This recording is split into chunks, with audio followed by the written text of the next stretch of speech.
The translation of Goethe's prose maxims now offered to the public is the first attempt that has yet been made to present the greater part of these incomparable sayings in English.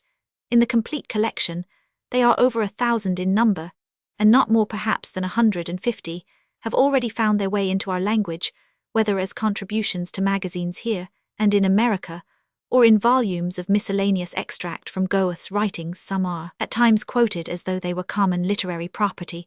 To say that they are important as a whole would be a feeble tribute to a work eloquent for itself, and beyond the need of praise, but so deep is the wisdom of these maxims, so wide their reach, so compact a product are they of Goethe's wonderful genius, that it is something of a reproach to literature to find the most of them left untranslated for the 60 years they have been before the world. From one point of view, the neglect they have suffered is in no way surprising. They are too high and severe to be popular so soon, and when they meet with a wide acceptance, as with other great works, much of it will rest upon authority.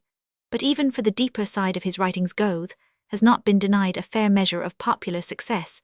No other author of the last 2 centuries holds so high a place, or, as an inevitable consequence, has been attacked by so large an army of editors and commentators, and it might well be supposed by now that no corner of his work, and least of all one of the best, had remained almost unnoticed.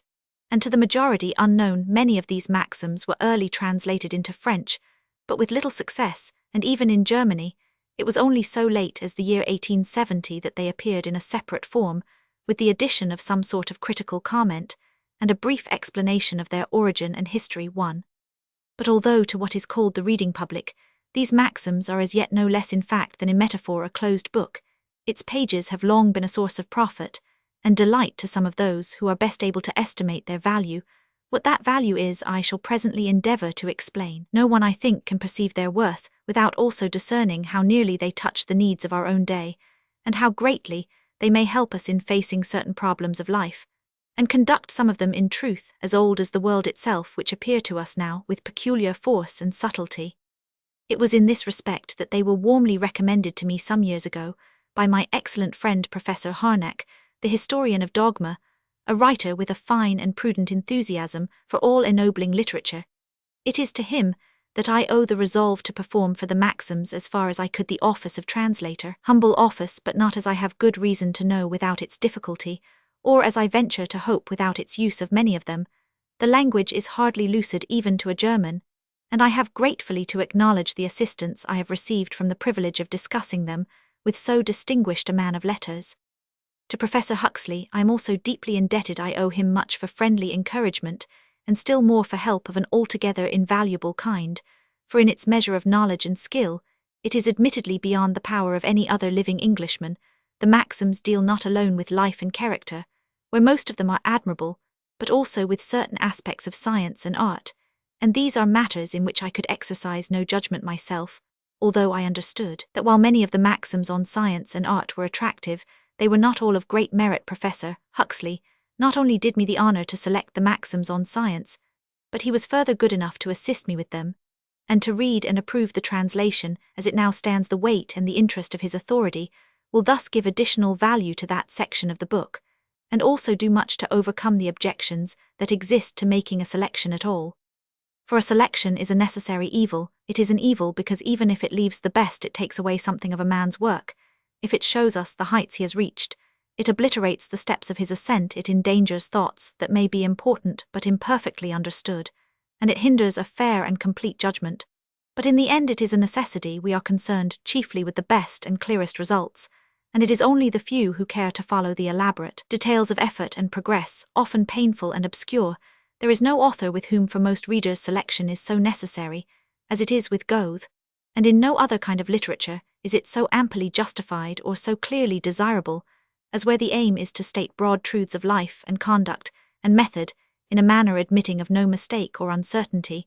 When a writer attempts achievements as Goethe did in almost every field of thought, it need be no surprise to anyone who has heard of human fallibility that in solid results he is not equally successful everywhere. In deciding what shall be omitted, there is no difficulty with maxims which time has shown to be wrong or defective. They have only an historical interest, but great care is necessary with others that are tentative, questionable, or obscure enough to need the light of a commentary sometimes dubious, where for most of us there is never much profit, and always occasion for stumbling. I count it a singular piece of good fortune that the choice of the scientific maxims should be undertaken by so eminent a judge of their practical value, who is also a scholar in the language, and a great admirer of Goethe in his other and better-known productions. For if a writer of this immense versatility cannot always hope to touch the highest goal, it is well that all his efforts should be weighed in a later day by the best and friendliest knowledge. The maxims on art were at first a matter of some little difficulty. It is plain, I think, that they are below the others in value and interest, and in any collection of sayings, the less there is of general worth, the more delicate becomes the task of choosing the best. If I omitted them, all the selection would not be duly representative, and it seemed likely that some at least were worthy of being preserved, if only to illustrate Goethe's theories. I therefore sought the best advice, and here again I have to tender my thanks for assistance second to none in skill and authority, that of Sir Frederick Leighton, kindly given under circumstances which much increase my obligation for it. Is my duty to say that Sir Frederick Leighton had no desire, but rather reluctance to make a selection from maxims on art which he was often not prepared to endorse or to regard as in any way commensurate with Goethe's genius, and nevertheless he did me the honour to point out a few which I might insert as being of interest partly for their own sake, partly also for the name of their author. The maxims on science and art are, however, when taken together, hardly a fifth of this volume. The others I have selected on the simple, and I hope blameless principle of omitting only what is clearly unimportant, antiquated of past, or passing interest of purely personal reference, or of a nature too abstruse to stand without notes of explanation, which I should be sorry to place at the foot of any of these pages. I have also omitted 11 maxims drawn from Hippocrates on Diet 15, containing an appreciation of Sterne, together with some 20 more which Goethe himself translated from a curious work, wrongly attributed to that writer. It will be convenient if I state that I have thus omitted some 120 out of the 655, which make up the section styled in the original ethices, which I translate by life and character. The section which also contains the maxims on literature, now collected and placed in a separate section, with those on art. Sir Frederick Leighton chose 35 out of 118 on art, and Professor Huxley 76 out of 280 on science. Roman 2. Having thus acknowledged, but in no way discharged, a triple debt of gratitude, it will be next in order if I briefly state the history of the work, which now appears in an English dress, before attempting to speak of its nature and value.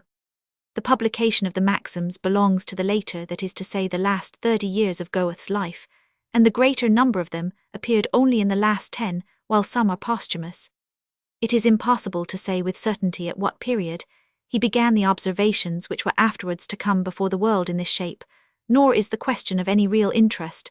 Except to pedantic students of such matters, it is probable that, like most writers, Goethe was in the habit of noting transient thoughts of his own, as well as opinions of others, that suggested more than they actually conveyed, and of preserving for further use what he had thus in his own words written himself, and appropriated from elsewhere. Hygiens and Angianites, the maxims grew out of a collection of this character.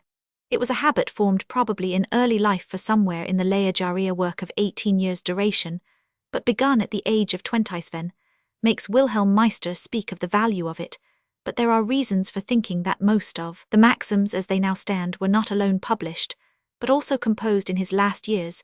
The unity of meaning, which stamps them with a common aim, the similarity of the calm dispassionate language, in which they are written, the didactic tone that colours them throughout, combine to show that they are among the last and ripest fruits of his genius. Some were certainly composed between the ages of 50 and 60, more still between that and 70, while there is evidence both internal and external proving that many and perhaps most of them were his final reflections on life and the world. This it is that adds so much to their interest, for as he himself finely says in one of the last of them, in a tranquil mind thoughts rise up at the close of life, hitherto unthinkable, like blessed inward voices alighting in glory on the summits of the past. But whenever all or any of them were written, and whatever revision they may have undergone, none were published until 1809, when Goethe was 60 years of age. It was then that he brought out Die Wolverwenschaft. A few of the maxims on life and character were there inserted as forming 2 extracts from a journal often quoted in the earlier part of the story. About this time, writes Goethe, as he introduces the first of these extracts, outward events are seldomer noted in Otley's diary, whilst maxims and sentences on life in general and drawn from it become more frequent, but he adds, as most of them can hardly be due to her own reflections, it is likely that someone had given her a book or paper from which she wrote out anything that pleased her. A few more maxims appeared 8 years later in Kunst und Alterthum, a magazine founded by Goethe in 1816 and devoted to the discussion of artistic questions, and a larger number first saw the light in the same publication at various dates, until its extinction in 1828. Some of the observations on science had meanwhile been incorporated with 2 treatises on branches of that subject. Eckermann tells a curious story of the way in which Goethe then continued the publication of the Maxims. Wilhelm Meister's Wanderjahr had appeared in its first form in 1821. Afterwards, in 1829, Goethe decided to remodel and lengthen it, and to make 2 volumes out of what had originally been only one. His secretary was employed to copy it out in its revised form. He wrote in a large hand, which gave the impression that the story might well fill even 3 volumes, and directions to this effect were sent to the publisher. But it was soon discovered that the last 2 volumes would be very thin, and the publisher asked for more manuscript. Goethe, in some perplexity, sent for Eckermann, and producing 2 large bundles of unpublished papers, containing, as he said, some very important things, opinions on life, literature, science, and art, all mingled together, proposed to him to lengthen out the volumes by inserting selections from them. You might, he suggested, fill the gaps in the Wanderjahr by making up some 6 or 8 sheets from these detached pieces. Strictly speaking, they have nothing to do with the story, but we may justify the proceeding by the fact that I mention an archive in Macquarie's house in which such miscellanies are preserved. In this way, we shall not only get over our difficulty, but find good vehicle for giving much interesting matter to the world. Eckermann approved the plan and divided his selection into 2 parts, and when the new edition of the Wanderjahr appeared, one of them was styled Os Macarians Archive, and the other Betrachtungen im Sinn der Wanderer Kunstethisches. Later, the remainder of the unpublished maxims appeared posthumously either in the Nachgelassene work in 1833 or in the quarto edition of 1836. Instructions had been given to Eckermann to collect all the maxims, arrange them under different heads, and include them in appropriate volumes, but he resolved to deviate from his instructions to the extent of publishing them all together. And the alteration is certainly an advantage. A slight rearrangement was made by von Loper, who was deterred from undertaking a more radical one, although he thought it might be done with profit, by the consideration that when a literary work of undesigned and fortuitous form has lived any number of years in a certain shape, that fact alone is a weighty argument against any change in it, in a translation perhaps where the work is presented anew, and to a fresh public, the change might be allowable, and I should have undertaken it had there not been a more serious reason, which von Loper also urges against any attempt at systematic rearrangement, the further fact, namely, that many of the maxims have a mixed character, placing them above our distinctions of scientific and ethical, and making it difficult to decide under which heading they ought to fall.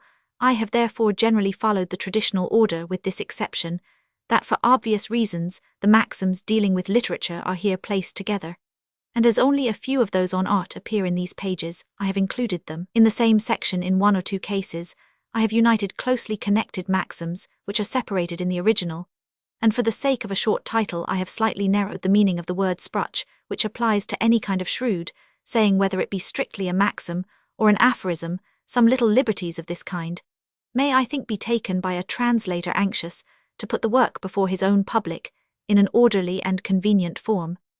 The last section in this book requires a word of explanation. It is a little essay on nature which is to be found with a variety of other fragments in the last volume of Goethe's collected works, too short to stand by itself. If it appears at all, it must be in company with kindred matter, and as a series of aphorisms presenting a poetic view of nature unsurpassed in its union of beauty and insight. It is no inappropriate appendage to the maxims on science. It is little known, and it deserves to be widely known. I venture to think that even in Germany the ordinary reader is unaware of its existence. For us in England, it was, so to speak, discovered by Professor Huxley, who many years ago gave a translation of it as a proem to a scientific periodical. Perhaps that proem may yet be recovered as good salvage from the waters of oblivion which sooner or later overwhelm all magazines. Meanwhile, I put forward this version. For 60 years this essay has stood unquestioned in Goethe's works, but doubt has recently been cast on its authorship. The account hitherto given rests upon the excellent ground of Goethe's own declaration. The essay, it appears, was written about the year 1780, and offered to the Duchess Amalia some time after her death, it was found amongst her papers, and sent to Goethe in May 1828, when, as he wrote to his friend, the Chancellor von Müller, he could not remember having composed it, although he recognized the writing as that of a person of whose services he used to avail himself some 40 years previously, that at so great a distance of time, a prolific author could not recall the composition of so short a piece, is not indeed improbable. But Goethe proceeded to say that it agreed very well with the pantheistic ideas which occupied him at the age of 30, and that his insight then might be called a comparative, which was thus forced to express its strife towards an as yet unattained superlative. Notwithstanding this declaration, the essay is now claimed as the production of a certain Swiss friend of Goethe's, by name Tabler, on external evidence, which need not be examined here, and on the internal evidence afforded by the style, which is certainly more pointed and antithetic than is usual with Goethe. But a master of language who attempted every kind of composition may well have attempted this, and even those who credit an otherwise unknown person with the actual writing of the essay candidly admit that it is based upon conversations with Goethe. It is so clearly inspired with his genius that he can hardly be forced to yield the credit of it to another. Roman 3. It is no wish or business of mine to introduce these maxims by adding one more to the innumerable essays, some of them admirable, which have been written on Goethe.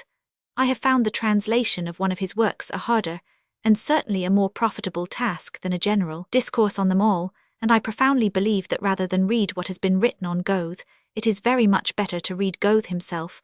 It is in this belief that I hope the present translation may help in a small way to increase the direct knowledge of him in this country. But there are some remarks which I may be allowed to make on the nature and use of maxims, and the peculiar value of those of Goethe, so far at least as they deal with life and character, and with literature. If Professor Huxley could be induced to publish the comments which he made to me as I read him the scientific maxims, besides being the best of introductions to that section of the book, they would form a keen and clear review of Goethe's scientific achievements, and an emphatic testimony to his wonderful anticipations of later theories.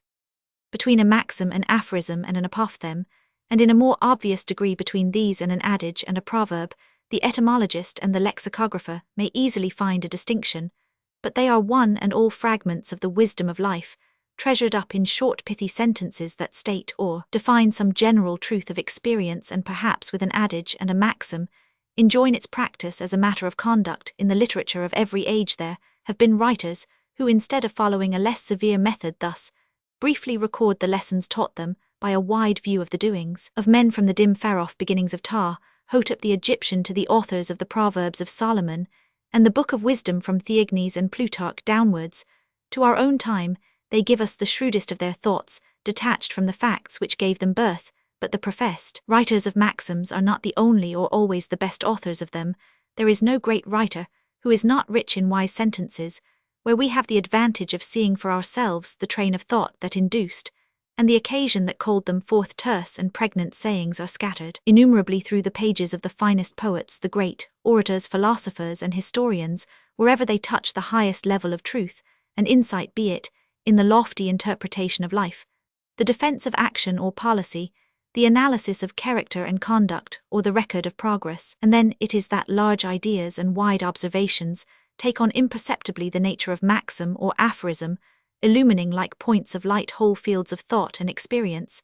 And the test of their value is that they lose little or nothing by being deprived of their particular context, and presented as truths of general import, a collection of proverbs, shrewd sayings, and pointed expressions taken from the whole range of Greek and Latin literature, was made by the industry of Erasmus in his great folio of Adagia, and perhaps some future student as diligent as he may gather up the aphoristic wisdom in the writings of modern times. Goethe himself has in all his great works a wealth of aphorism unsurpassed by any other writer, whatever, even though it be Montaigne or Bacon or Shakespeare, and sayings of his not to be found in this collection are some of the best that he uttered.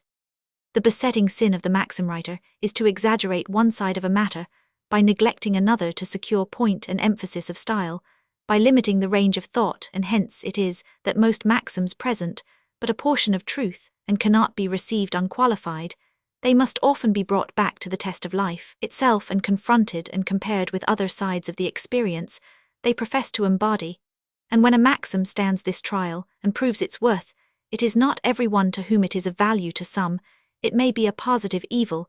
It makes the strongest appeal to those who never see more than one aspect of anything, hardening their hearts and blunting their minds, and even to those who could make a good use of it. There are times when it may mislead and be dangerous. Maxims in their application seem to need something of the physician's art. They must be handled with care and applied with discretion. Like powerful drugs, they may act with beneficent effect on a hardy constitution. They may brace it to effort or calm the fever of a misguided activity. But great is the mischief they work where the mind is weak or disorganized. As a medicine may save a man at one time that would kill him at another, so the wise counsel of today may easily become the poisonous suggestion of tomorrow. With writers who depend for effect on mere qualities of style, and ignore the weightier matters of depth and truth of observation, Goethe has nothing in common, nor with those who vainly imagine that insight is a kind of art with a method that may be learned and applied by constant practice. A man of literary talent may, it is true, attain a fair mastery of language terse and attractive, and then set himself, if he will, to the deliberate creation of aphoristic wisdom, or a philosophy of proverbs, mistaking the dexterous handling of a commonplace for the true process of discovery.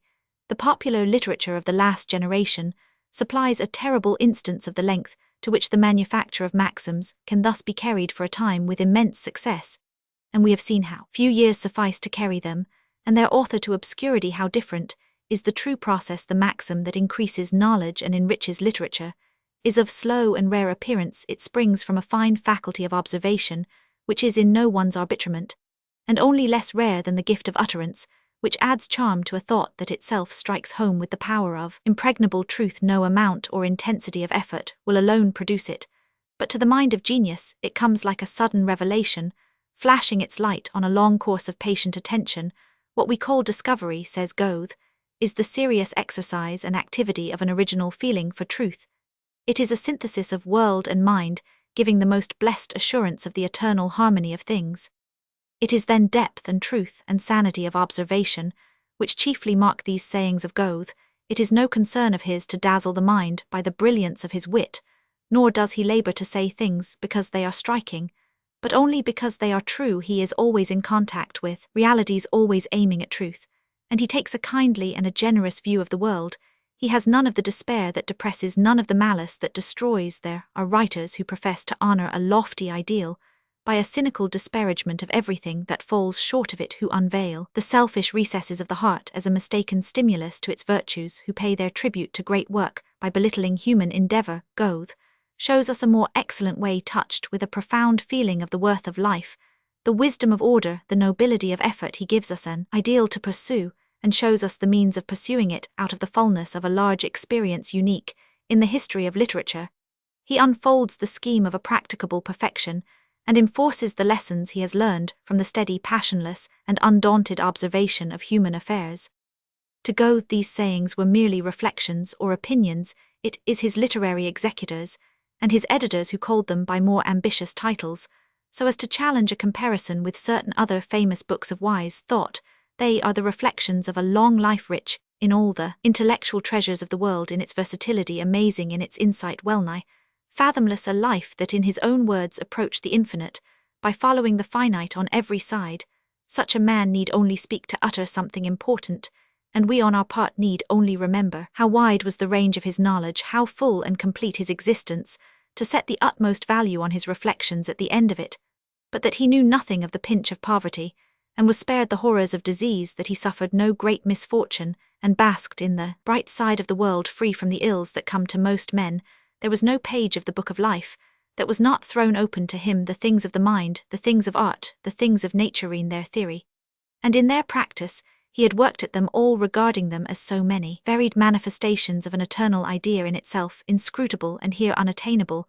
There was no kind of literature with which he was unfamiliar, whether it was ancient or modern, of the East or of the West, and the great spiritual influences of the world, Hebraism, Hellenism, Christianity, medievalism. At one or another time in his life, he was in touch with them all, and found his account in them all. In matters of learning, he was occupied with nothing but what was actual and concrete. It was only to abstract studies, to logic, metaphysics, mathematics, that he was indifferent. In his own phrase, he never thought about thinking. There was hardly any branch of the natural science of his day that he did not cultivate. that he did not himself practice geology, mineralogy, botany, zoology, anatomy, meteorology, optics, and he made some remarkable discoveries, and the strangest prophecies to art. He gave a lifelong devotion. While still a youth he wrote an important essay on Gothic architecture. He engraved, drew, painted, and for a time took up sculpture in all the higher forms of art, with the single exception of music. He had so much practical interest that he often doubted whether in following literature he had not mistaken, or at least unduly narrowed the sphere of his activity. He was little abroad, but no one ever profited more by his travels than Goethe. Twice he went to Italy, and what a change of mind was produced by that change of sky! Rome was to him a new birth, a new conception of life, and besides literature, science, and art, he busied himself with administration, with the duties of the court, with the practical details of the theatre. But out of them all he learned something himself and taught something to others. He lived the fullest life granted to man. He had a youth of the wildest enthusiasm, and romance, a prime of a classic austerity, of a calm earnestness, a majestic age of the ripest wisdom, when there came to him as it were a second youth, with something of the fire of the old romantic feeling lighted up in him anew.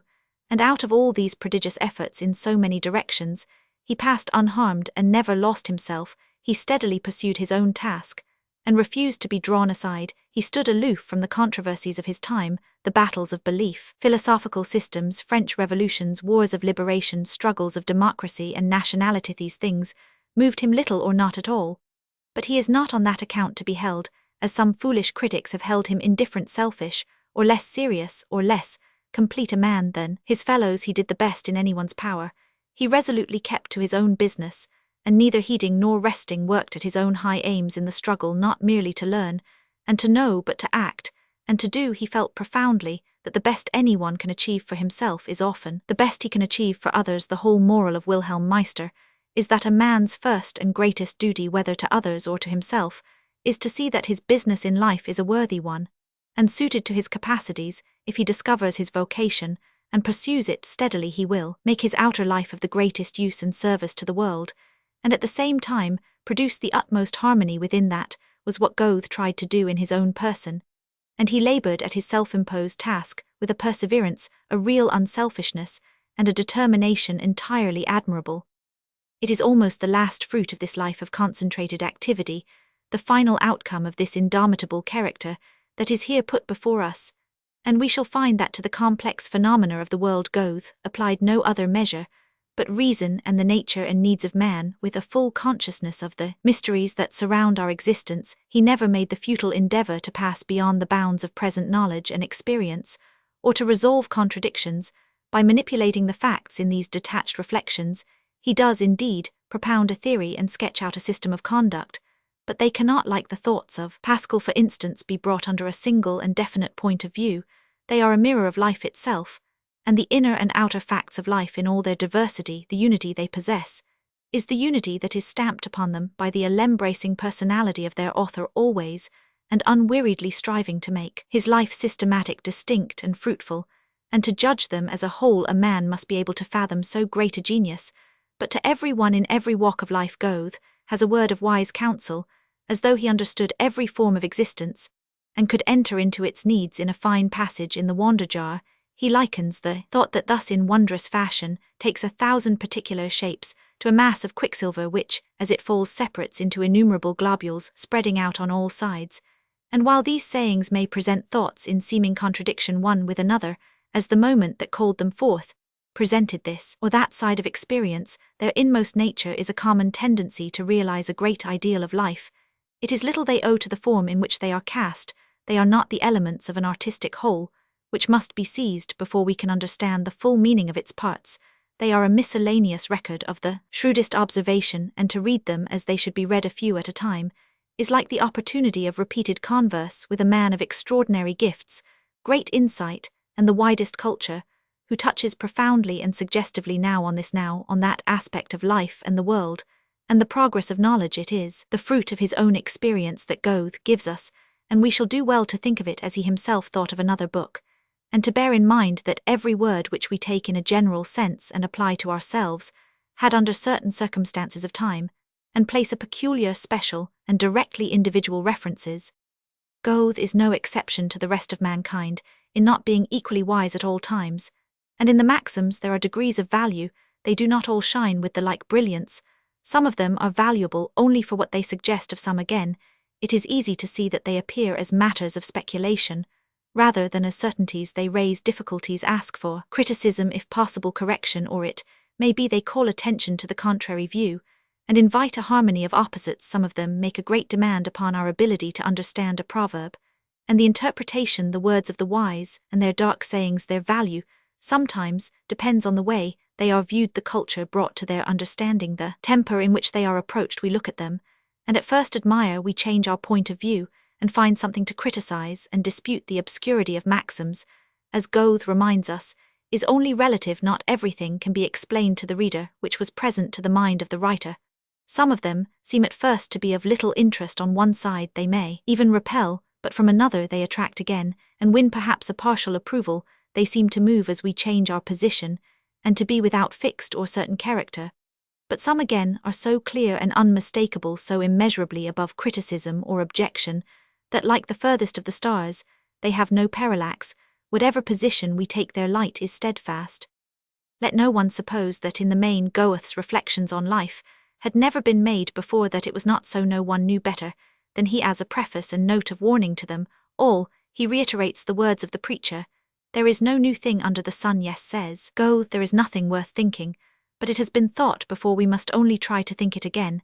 It is only when we are faithful, he says elsewhere too, in arresting and noting our present thoughts, that we have any joy in tradition, since we find the best thoughts already uttered, the finest feelings already expressed. This it is that gives us the perception of that harmonious agreement to which man is called, and to which he must conform often against his will, as he is much too fond of fancying that the world begins afresh with himself.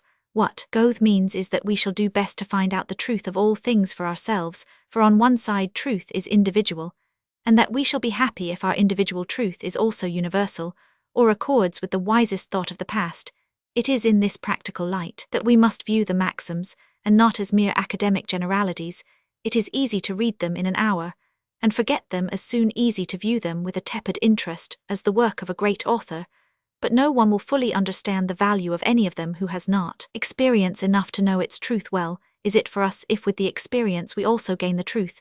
If anyone should say that some of these maxims are very obvious, and so simply true as almost to be platitudes, I would bid him remember that the best education is often to discover these very simple truths for oneself, and learn to see how much there is in commonplaces. For those who have grown old in the world are never weary of telling us that the further we go the more we shall find in general that the same things will happen to us as have happened to others, and it will then be our advantage if we have the same reflections. Best of all, if we come of ourselves to the same conclusions as the wisest of those who have gone before us. Next best, if we can really and intelligently follow in the footsteps of their thought. But although the matter of Goethe's sayings is not original in the sense of being new to the world, well, it was original for him, since he discovered it for himself, and on his own path. Their manner is something new, and their range is unparalleled. Take any other set of maxims, you will nowhere is there so wide an outlook, nowhere so just an estimate of human difficulties, nowhere an aim at once so lofty and so practicable, nowhere is there a larger, stronger, healthier, more tolerant view of life and the world, or an atmosphere clearer of the mists that too often obscure and distort our vision, and, in their expression, nowhere is there so little of the besetting sin to sacrifice truth to effect. Goethe has none of the shallow malice and uncharitable candor that with writers of an earlier age passed for the practical wisdom of every day, and we need only contrast his maxims with the similar work of La Rochefoucauld called Helvetius and Champfort admirable, as they may be in their exposure of human selfishness, to determine on which side is the greater service to mankind. How different the views of the world, taken by how many writers. The secret of it all is that the men themselves are different. It was said of Goethe that his heart, which few knew, was as great as his intellect, which all knew. Certainly his writings, and not least his maxims, are a profound example of the truth, that in the last resort it is moral rather than intellectual qualities that make great literature. It is not to be denied that much may be done by a mere facility of style, a command of words, a fine taste, a wide acquaintance with the turns and resources of language, but in the end the effect is produced by the man himself, his character, and his strength. To the strenuous, earnest man like Goethe, the world offers a stirring spectacle, and provides a great opportunity, and he grasps and uses them both to the best of his peculiar capacity. It is diversity of temperament, dealing with partial knowledge that makes so many and such various doctrines a man's views of life are in short those which he deserves to have, and his writings are cast in the mould of his character. It is no more strange that the authors of books should give us such varied pictures of the humanity around us, than that painters should conceive natural objects so differently. Literature, too, is like a gallery of landscape, and portrait it is the same world which is presented the same men and things, but the way of looking at it varies with the artist who, whatever his training may have been, will see in nature what he brings to it. Himself ars est homo additus natur. If this be truly to define the essence and method of art, it is equally true to say that literature is man added to life, and here, as there, everything depends on the character and capacity of the man. No one has as yet said that he doubts Goethe's capacity, although there are many who have solemnly pronounced him uninteresting. The critic who can read Goethe's works with real attention, and then venture to call them dull, is simply showing that he has no call to the office he assumes or no interest in literature of the highest class. What is true, of course, is that Goethe is profoundly serious, and he is therefore not always entertaining, but that is enough to make him pass for dull in the eyes of those who take literature only as a pastime, a substitute for a cigar, or something to lull them to sleep when they are tired. But another and more formidable accusation is made against Goethe, which affects his character, and would go far to destroy the value of his writings if it were true. But to many, it is curiously inconsistent with the other charge of being dull. It is that he is immoral. Now, of all the great writers of the world, Goethe is admittedly the greatest teacher. He is essentially and frankly didactic, and nowhere is there so large and worthy a body of literature from a single pen, which is informed with so high and so serious a purpose. Roundly to call its author immoral is a charge which sufficiently refutes itself by its own ignorance and absurdity. The charge comes as a rule from those who judge life by the needs and duties of a young girl, and they confound the whole of morality, character, and conduct in all relations to one's fellow men with one section of it. They forget that Goethe was a man of the old regime, that his faults were those of his time and class. They forget that an extreme repugnance to all monasticism, asceticism, and Roman Catholicism in general naturally led him to pay a diminished regard to the one virtue of which the Christian world is sometimes apt to exaggerate the importance, and on which it is often ready to hang all the law and the prophets. To some again, Goethe appears to be a supremely selfish wizard, dissecting human passion in the coldest blood, and making poetical capital out of the emotional tortures he caused in others. This too is a charge which the merest acquaintance with his life and work must of necessity refute. It is too simple a slander to be seriously discussed, since these are charges which have however kept many estimable people from reading Goethe. It may be some consolation to them to know that the Maxims are entirely free from any possibility of objection on this ground. The element of moral teaching, which runs through Goethe's mature works like a golden thread, reappears in the Maxims, free and detached from the poetic and romantic environment which in such varied shapes is woven around it. In Werther Tasso Meister, above all, Faust, to do the next duty, to meet the claims of each day, to persist with a single mind and unwearied effort on a definite, positive, productive path, cheerfully to renounce what is denied us, and vigorously to make the best of what we have, to restrain vague desires and uncertain aims, to cease bewailing the vanity of all things and the fleeting nature of this our world, and do what we can to make our stay in it of lasting use. These are lessons which will always be needed, and all the more needed as life becomes increasingly complex. They are taught in the Maxims with a great variety of application, and nowhere so concisely summarized as in one of them. The mind endowed with active powers, so it runs, and keeping with a practical object to the task that lies nearest, is the worthiest there is on earth. Goethe has been called, and with truth, the prophet of culture, but the word is often misunderstood. We cannot too clearly see that what is here meant is not a mere range of intellectual knowledge, pursued with idolatrous devotion. It is moral discipline, a practical endeavor forming wise thought and noble character. And this is the product not of learning, but of work. If we are to know and realize what there is in us and make the best of it, our aim must be practical and creative. Let every man, he urges, ask himself with which of his faculties he can and will somehow influence his age, and again from this time forward. If a man does not apply himself to some art or handiwork, he will be in a bad way in the rapid changes of the world. Knowledge is no longer a furtherance. By the time a man has taken note of everything, he has lost himself. The culture of which he speaks is not mainly intellectual. We use the word in a way that is apt to limit and conceal its meaning, and we often apply it to a strange form of mental growth, at once stunted, and over to which, if we may judge by its fruits, any breath of real culture would be fatal. It has nothing to do with learning in the general and narrow sense of the word, or with the often pernicious effects of mere learning in the language of the hour. We are wont to give the exclusive name of culture to a wide acquaintance with books and languages, whether or not it results, as it has before now resulted, in a want of culture in character and outward demeanour, in airs of conceit, in foolish arrogance, in malice and acrimony. A uniform activity with a moral aim that, in Goethe's view, is the highest we can achieve in life. Character, in matters great and small, consists, he says, in a man steadily pursuing the things of which he feels himself capable. It is the gospel of work. Our endeavour must be to realize our best self in deed and action, to strive until our personality attains, in Aristotle's word, its entelechy, its full development. By this alone can we resolve all the doubts and hesitations and conflicts within that undermine and destroy the soul. Try to do your duty, and you will know at once what you're worth, and with all our doing, what should be the goal of our activity. In no wise our own self, our own weal. A man is happy only when he delights in the good will of others, and we must of a truth give up existence in order to exist. We must never suppose that happiness is identical with personal welfare. In the moral sphere we need, as Kant taught, a categorical imperative, but, says Goethe, that is not the end of the matter, it is only the beginning. We must widen our conception of duty, and recognize a perfect morality only where a man loves what he commands himself to do. Voluntary dependence is the best state, and how should that be possible without love? And just in the same sense Goethe refuses to regard all self-denial as virtuous, but only the self-denial that leads to some useful end. All other forms of it are immoral, since they stunt and cramp the free development of what is best in us. Desire, namely, to deal effectively with our present life, and make the most and fairest of it. And here it is that Goethe's moral code is fused with his religious belief. Piety, he says, is not an end, but a means of attaining the highest culture by the purest tranquility of soul. This is the piety he preaches, not the morbid introspection that leads to no useful end, the state of brooding melancholy, the timorous self-abasement, the anxious speculation as to some other condition of being. And this tranquility of soul Goethe taught that it should be ours, in spite of the thousand ills of life, which give us pause in our optimism.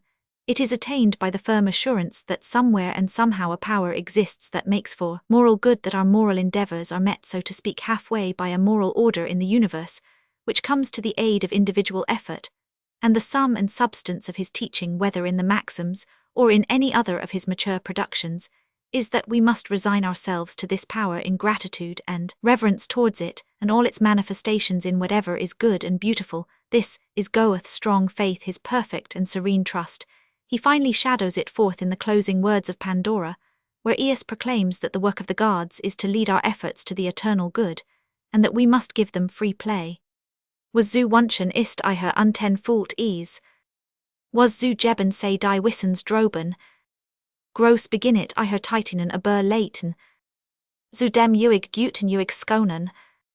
Ist der Götter Werk die last duren. And so too in Faust, it is the long struggle to realize an ideal dimly seen on life's labyrinthine way of error that leads at last to the perfect redemption.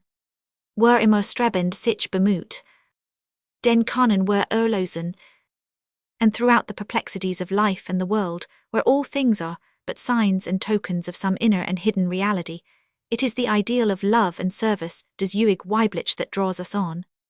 But this assurance cannot be reached by a mere theory, and Goethe is not slow to declare how he views attempts to reach it in that way. Credo diem, that he reminds us here, is a fine, a worthy thing to say, but to recognize God when and where he reveals himself is the only true bliss on earth. All else is mystery. We are not born, as he said to Eckermann, to solve the problems of the world, but to find out where the problem begins, and then to keep within the limits of what we can grasp. The problem, he urged, is transformed into a postulate. If we cannot get a solution theoretically, we can get it in the experience of practical life.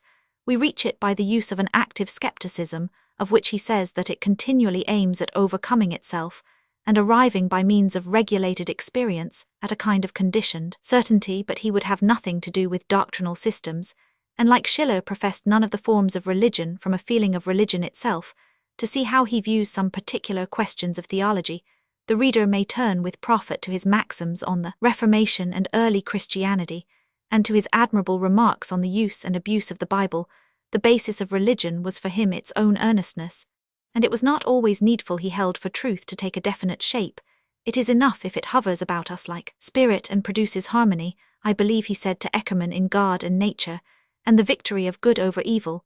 But I was also asked to believe that 3 was 1 and 1 was 3. That jarred upon my feeling for truth, and I did not see how it could have helped me in the least. As for letting our minds roam beyond this present life, he thought there was actual danger in it, although he looked for a future existence, a continuation of work and activity, in which what is here incomplete should reach its full development, and whatever be the secrets of the universe, assuredly the best we can do is to do our best here, and the worst of blasphemies is to regard this life as altogether vanity, for as these pages tell us, it would not be worth while to see 70 years, if all the wisdom of this world were foolishness with God.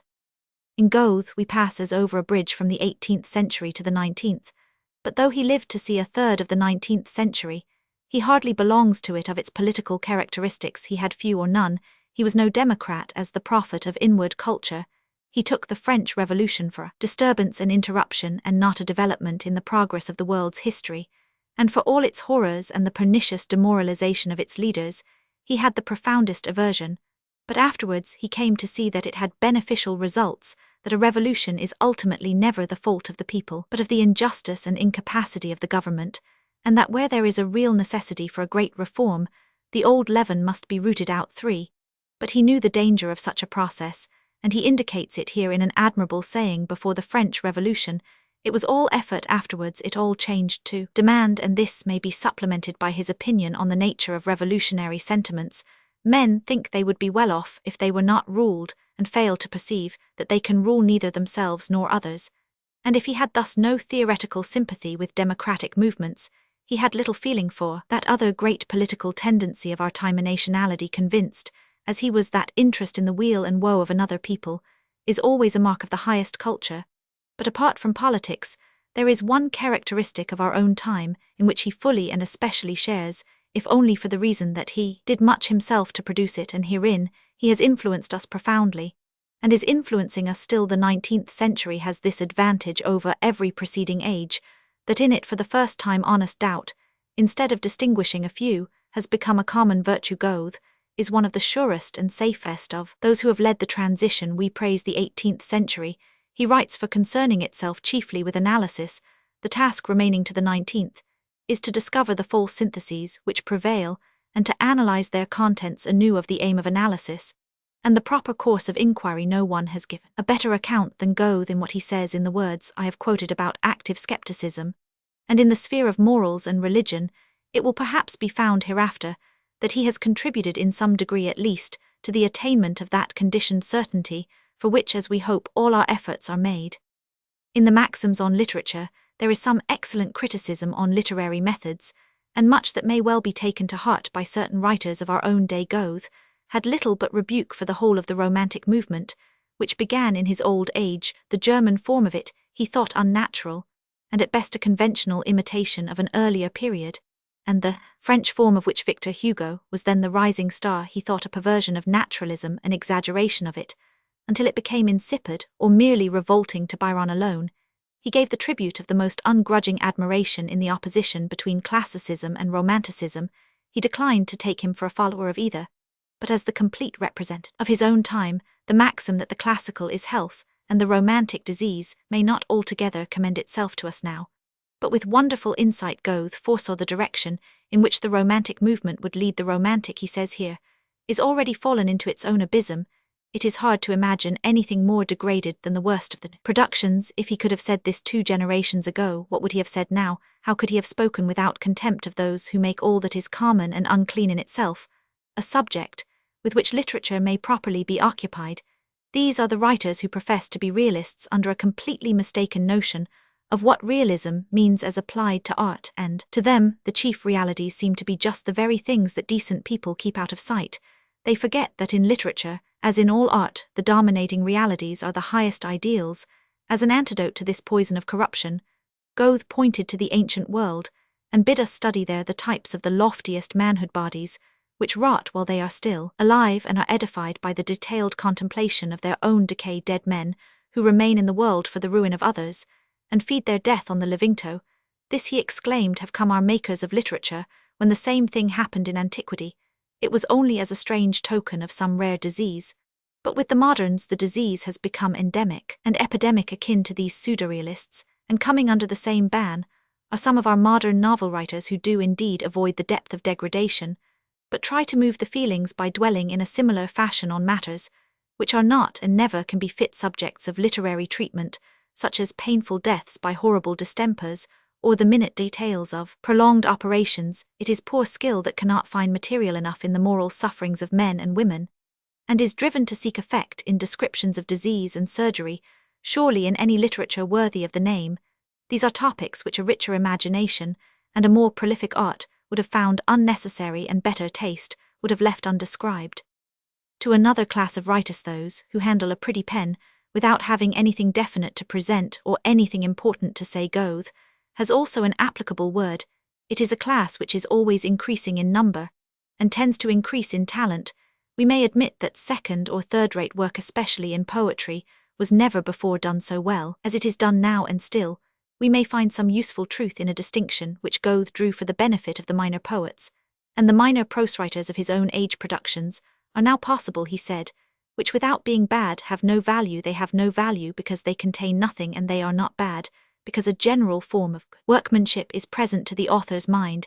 In one of the many neglected volumes of his miscellaneous writings, Goethe has a series of admirable notes for a proposed work on dilettantism, and there the reader, if he is interested in Goethe's literary criticism, will find some instructive remarks in close connection with this aphorism, and also certain rules for discriminating between good and indifferent work, which ought to receive the most attentive study, and the stylists who neglect plain language for a mosaic of curious phrase and overstrained epithet may profitably remember that, as Goethe here says, it is not language in itself which is correct or forcible or elegant, but the mind that is embodied in it. Translators, he tells us, sing the praises of some half-veiled beauty, and rouse an irresistible longing for the original to them. Also, he gives a piece of excellent advice: the translator must proceed until he reaches the untranslatable. This is a counsel of exhortation, as well as of warning. It bids the translator spare no effort, but tells him that at a certain point his efforts are of no avail. But none the less, Goethe might have added, the faithful translator must strive as if this hindrance to perfection did not exist, for it is thus only that he or anyone else can do anything worth doing. On methods of translation much may be said, and it is sometimes urged in a given case that it is not literal, or that it is too free. A distinguished writer has recently laid down that a translation should reproduce every word and phrase and sentence of the original as accurately as a delicate tracing reproduces the lines of a drawing. This is advice which may hold in the schoolroom, but I venture to maintain nowhere else. In so far as every language has a peculiar genius, a literal translation must necessarily be a bad one, and any faithful translation will of its nature be free. In other words, a translator will err if he slavishly adheres to mere expression. He must have complete liberty to give his author's meaning and style in the manner which he holds to be truest to the original, and so in translating from a foreign tongue, it will be well for him to have some knowledge of his own. But he must guard against the abuse of his position. His liberty may become license, and his translation, instead of being faithful, may be fantastic. The translator's first and last duty is then to efface himself. His first duty is to stand entirely at the point of view of his author's thought, his last to find the clearest and nearest expression in his own language, both for that thought and for whatever is characteristic in the way of conveying it, neither adding anything of his own, nor taking away anything from his author. The best translation is thus a re-embodiment of the author's spirit, a real metempsychosis. Nothing can be done without ideals, and this is the ideal at which the present translation aims. That it fails of its aim, and has many defects, no one knows better than the translator himself, and he can only cherish the hope that where he falls short, he is sometimes close to the confines of what cannot be translated. December 2, 1892. Goethe. Life and character. There is nothing worth thinking, but it has been thought before. We must only try to think it again. How can a man come to know himself? Never by thinking, but by doing. Try to do your duty, and you will know at once what you are worth. But what is your duty? The claims of the day. The world of reason is to be regarded as a great and immortal being who ceaselessly works out what is necessary, and so makes himself lord also over what is accidental. The longer I live, the more it grieves me to see man, who occupies his supreme place for the very purpose of imposing his will upon nature and freeing himself, and his from an outrageous necessitito see him taken up with some false notion, and doing just the opposite of what he wants to do, and then because the whole bent of his mind is spoilt bungling miserably over everything. Be genuine and strenuous, earn for yourself, and look for grace from those in high places, from the powerful favor from the active, and the good advancement from the many, affection from the individual love. Tell me with whom you associate, and I will tell you who you are. If I know what your business is, I know what can be made of you. Every man must think after his own fashion, for on his own path he finds a truth, or a kind of truth, which helps him through life, but he must not give himself the rein, he must control himself. Mere naked instinct does not become him. Unqualified activity of whatever kind leads at last to bankruptcy. In the works of mankind, as in those of nature, it is really the motive which is chiefly worth attention. Men get out of countenance with themselves and others, because they treat the means as the end, and so from sheer doing do nothing, or perhaps just what they would have avoided. Our plans and designs should be so perfect in truth and beauty, that in touching them the world could only mar. We should thus have the advantage of setting right what is wrong, and restoring what is destroyed. It is a very hard and troublesome thing to dispose of whole half and quarter mistakes, to sift them, and assign the portion of truth to its proper place. It is not always needful for truth to take a definite shape. It is enough if it hovers about us like a spirit, and produces harmony if it is wafted through the air like the sound of a bell, grave and kindly. General ideas and great conceit are always in a fair way to bring about terrible misfortune. You cannot play the flute by blowing alone, you must use your fingers. In botany there is a species of plants called incomplete, and just in the same way it can be said that there are men who are incomplete and imperfect. They are those whose desires and struggles are out of proportion to their actions and achievements. The most insignificant man can be complete if he works within the limits of his capacities, innate or acquired, but even fine talents can be obscured, neutralized, and destroyed by lack of this indispensable requirement of symmetry. This is a mischief which will often occur in modern times, for who will be able to come up to the claims of an age so full and intense as this, and one too that moves so rapidly? It is only men of practical ability, knowing their powers, and using them with moderation and prudence, who will be successful in worldly affairs. It is a great error to take oneself for more than one is, or for less than one is worth. From time to time, I meet with a youth in whom I can wish for no alteration or improvement, only I am sorry to see how often his nature makes him quite ready to swim with the stream of the time. And it is on this that I would always insist. That man in his fragile boat has the rudder placed in his hand, just that he may not be at the mercy of the waves, but follow the direction of his own insight. But how is a young man to come of himself to see blame in things which everyone is busy with, which everyone approves and promotes? Why should he not follow his natural bent, and go in the same direction as they? I must hold it for the greatest calamity of our time, which lets nothing come to maturity, that one moment is consumed by the next, and the day spent in the day, so that a man is always living from hand to mouth, without having anything to show for it. Have we not already newspapers for every hour of the day? A good head could assuredly intercalate one or other of them. They publish abroad everything that every one does or is busy with or meditating, nay, his very designs are thereby dragged into publicity. No one can rejoice or be sorry, but as a pastime for others, and so it goes on from house to house, from city to city, from kingdom to kingdom, and at last from one hemisphere to the other, all in post-haste. As little as you can stifle a steam engine, so little can you do this in the moral sphere.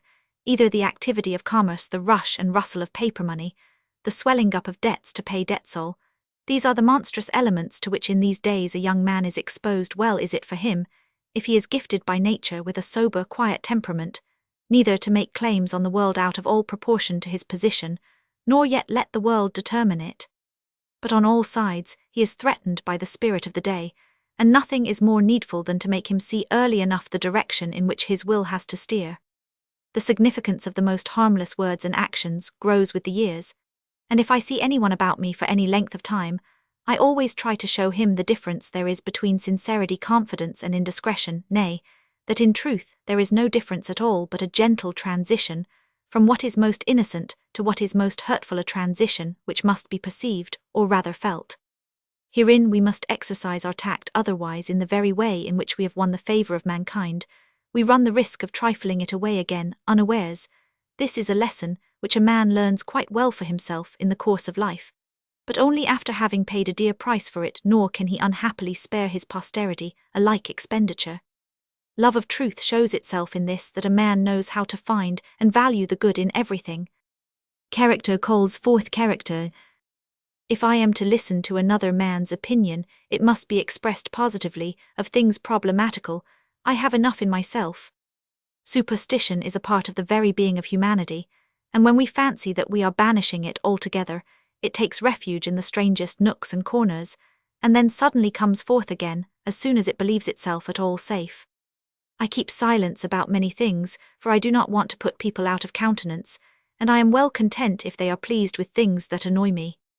Everything that frees our spirit, without giving us control of ourselves, is ruinous. A man is really alive only when he delights in the good will of others. Piety is not an end, but a means of attaining the highest culture by the purest tranquility of soul. Hence it may be observed that those who set up piety as an end and object are mostly hypocrites. When a man is old, he must do more than when he was young. To fulfill a duty is still always to feel it as a debt, for it is never quite satisfying to oneself.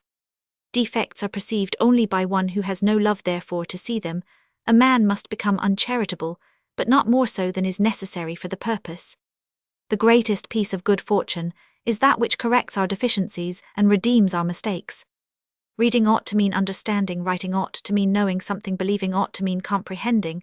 When you desire a thing you will have to take it, when you demand it you will not get it, and when you are experienced you ought to be useful to others. The stream is friendly to the miller, whom it serves it likes to pour over the mill wheels. What is the good of it stealing through the valley in apathy? Whoso is content with pure experience, and acts upon it, has enough of truth. The growing child is wise in this sense. Theory is in itself of no use, except in so far as it makes us believe in the connection of phenomena. When a man asks too much and delights in complication, he is exposed to perplexity.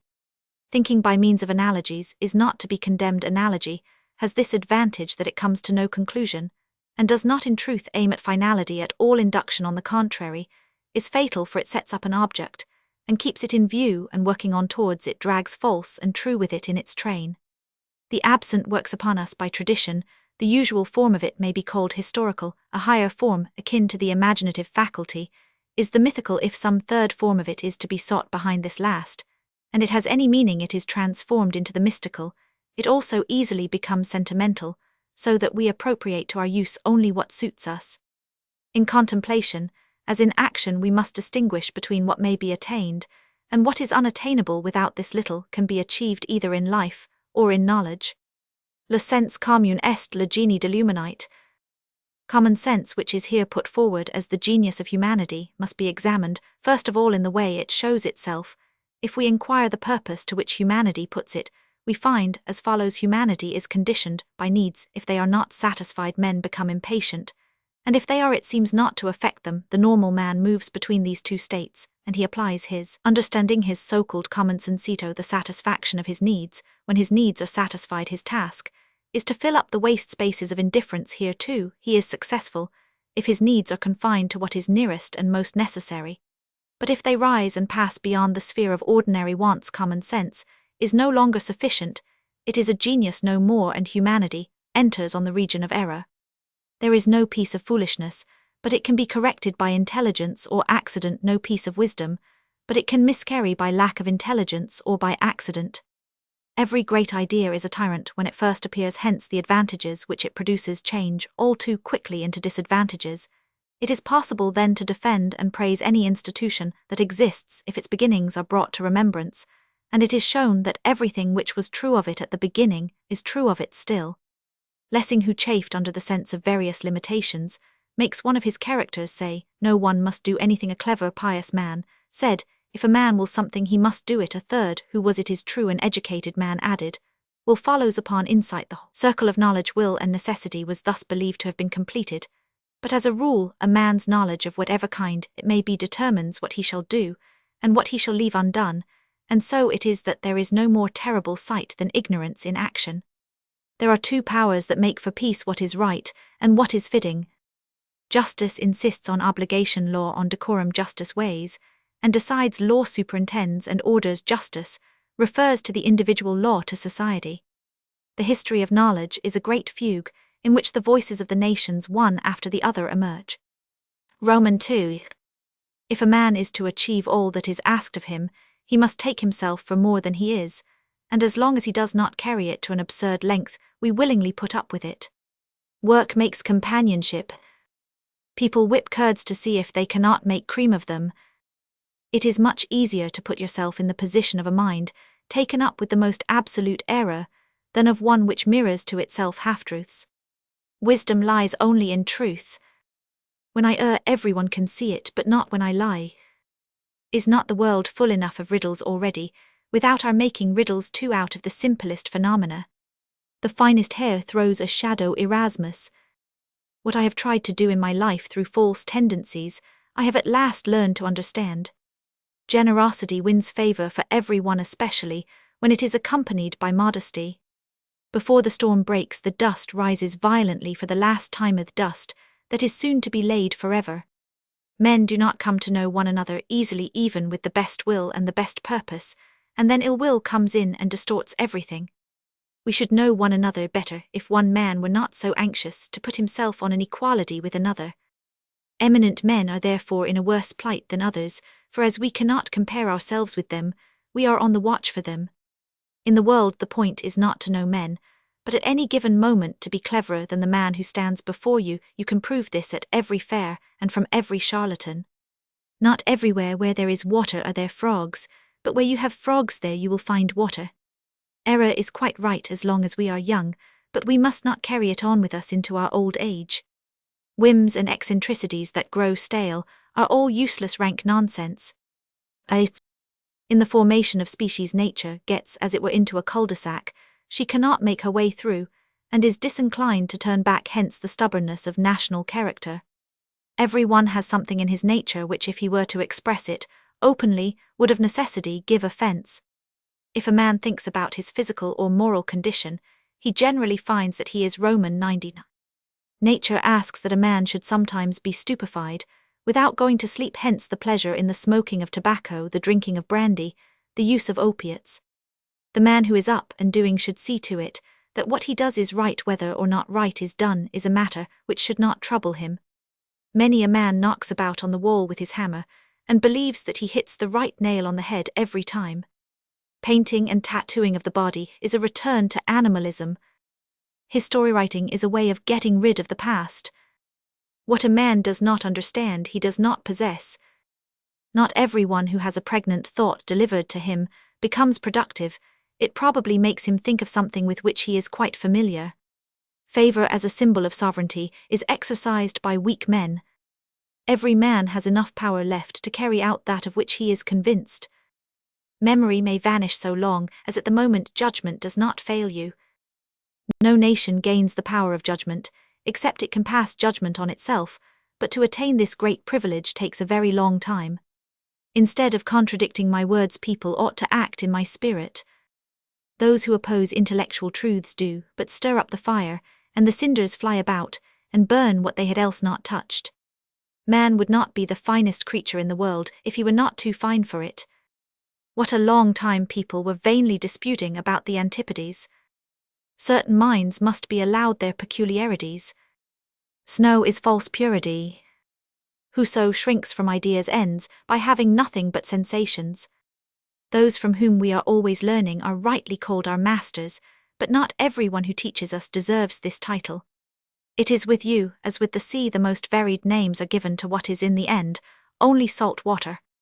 It is said that vain self-praise stinks in the nostrils. That may be so, but for the kind of smell which comes from unjust blame by others, the public has no nose at all.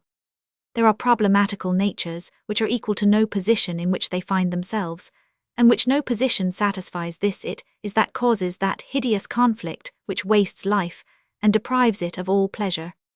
If we do any real good, it is mostly clam. Roman 6 et precario. Dirt glitters as long as the sun shines. It is difficult to be just to the passing moment. We are bored by it if it is neither good nor bad, but the good moment lays a task upon us, and the bad moment a burden. He is the happiest man who can set the end of his life in connection with the beginning.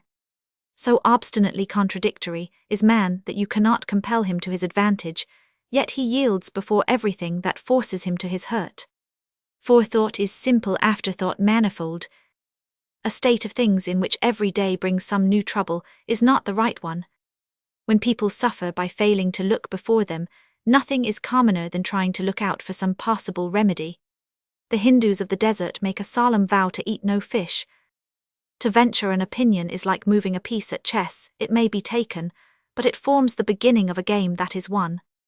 It is as certain as it is strange that truth and error come from one, and the same source. Thus it is that we are often not at liberty to do violence to error, because at the same time we do violence to truth.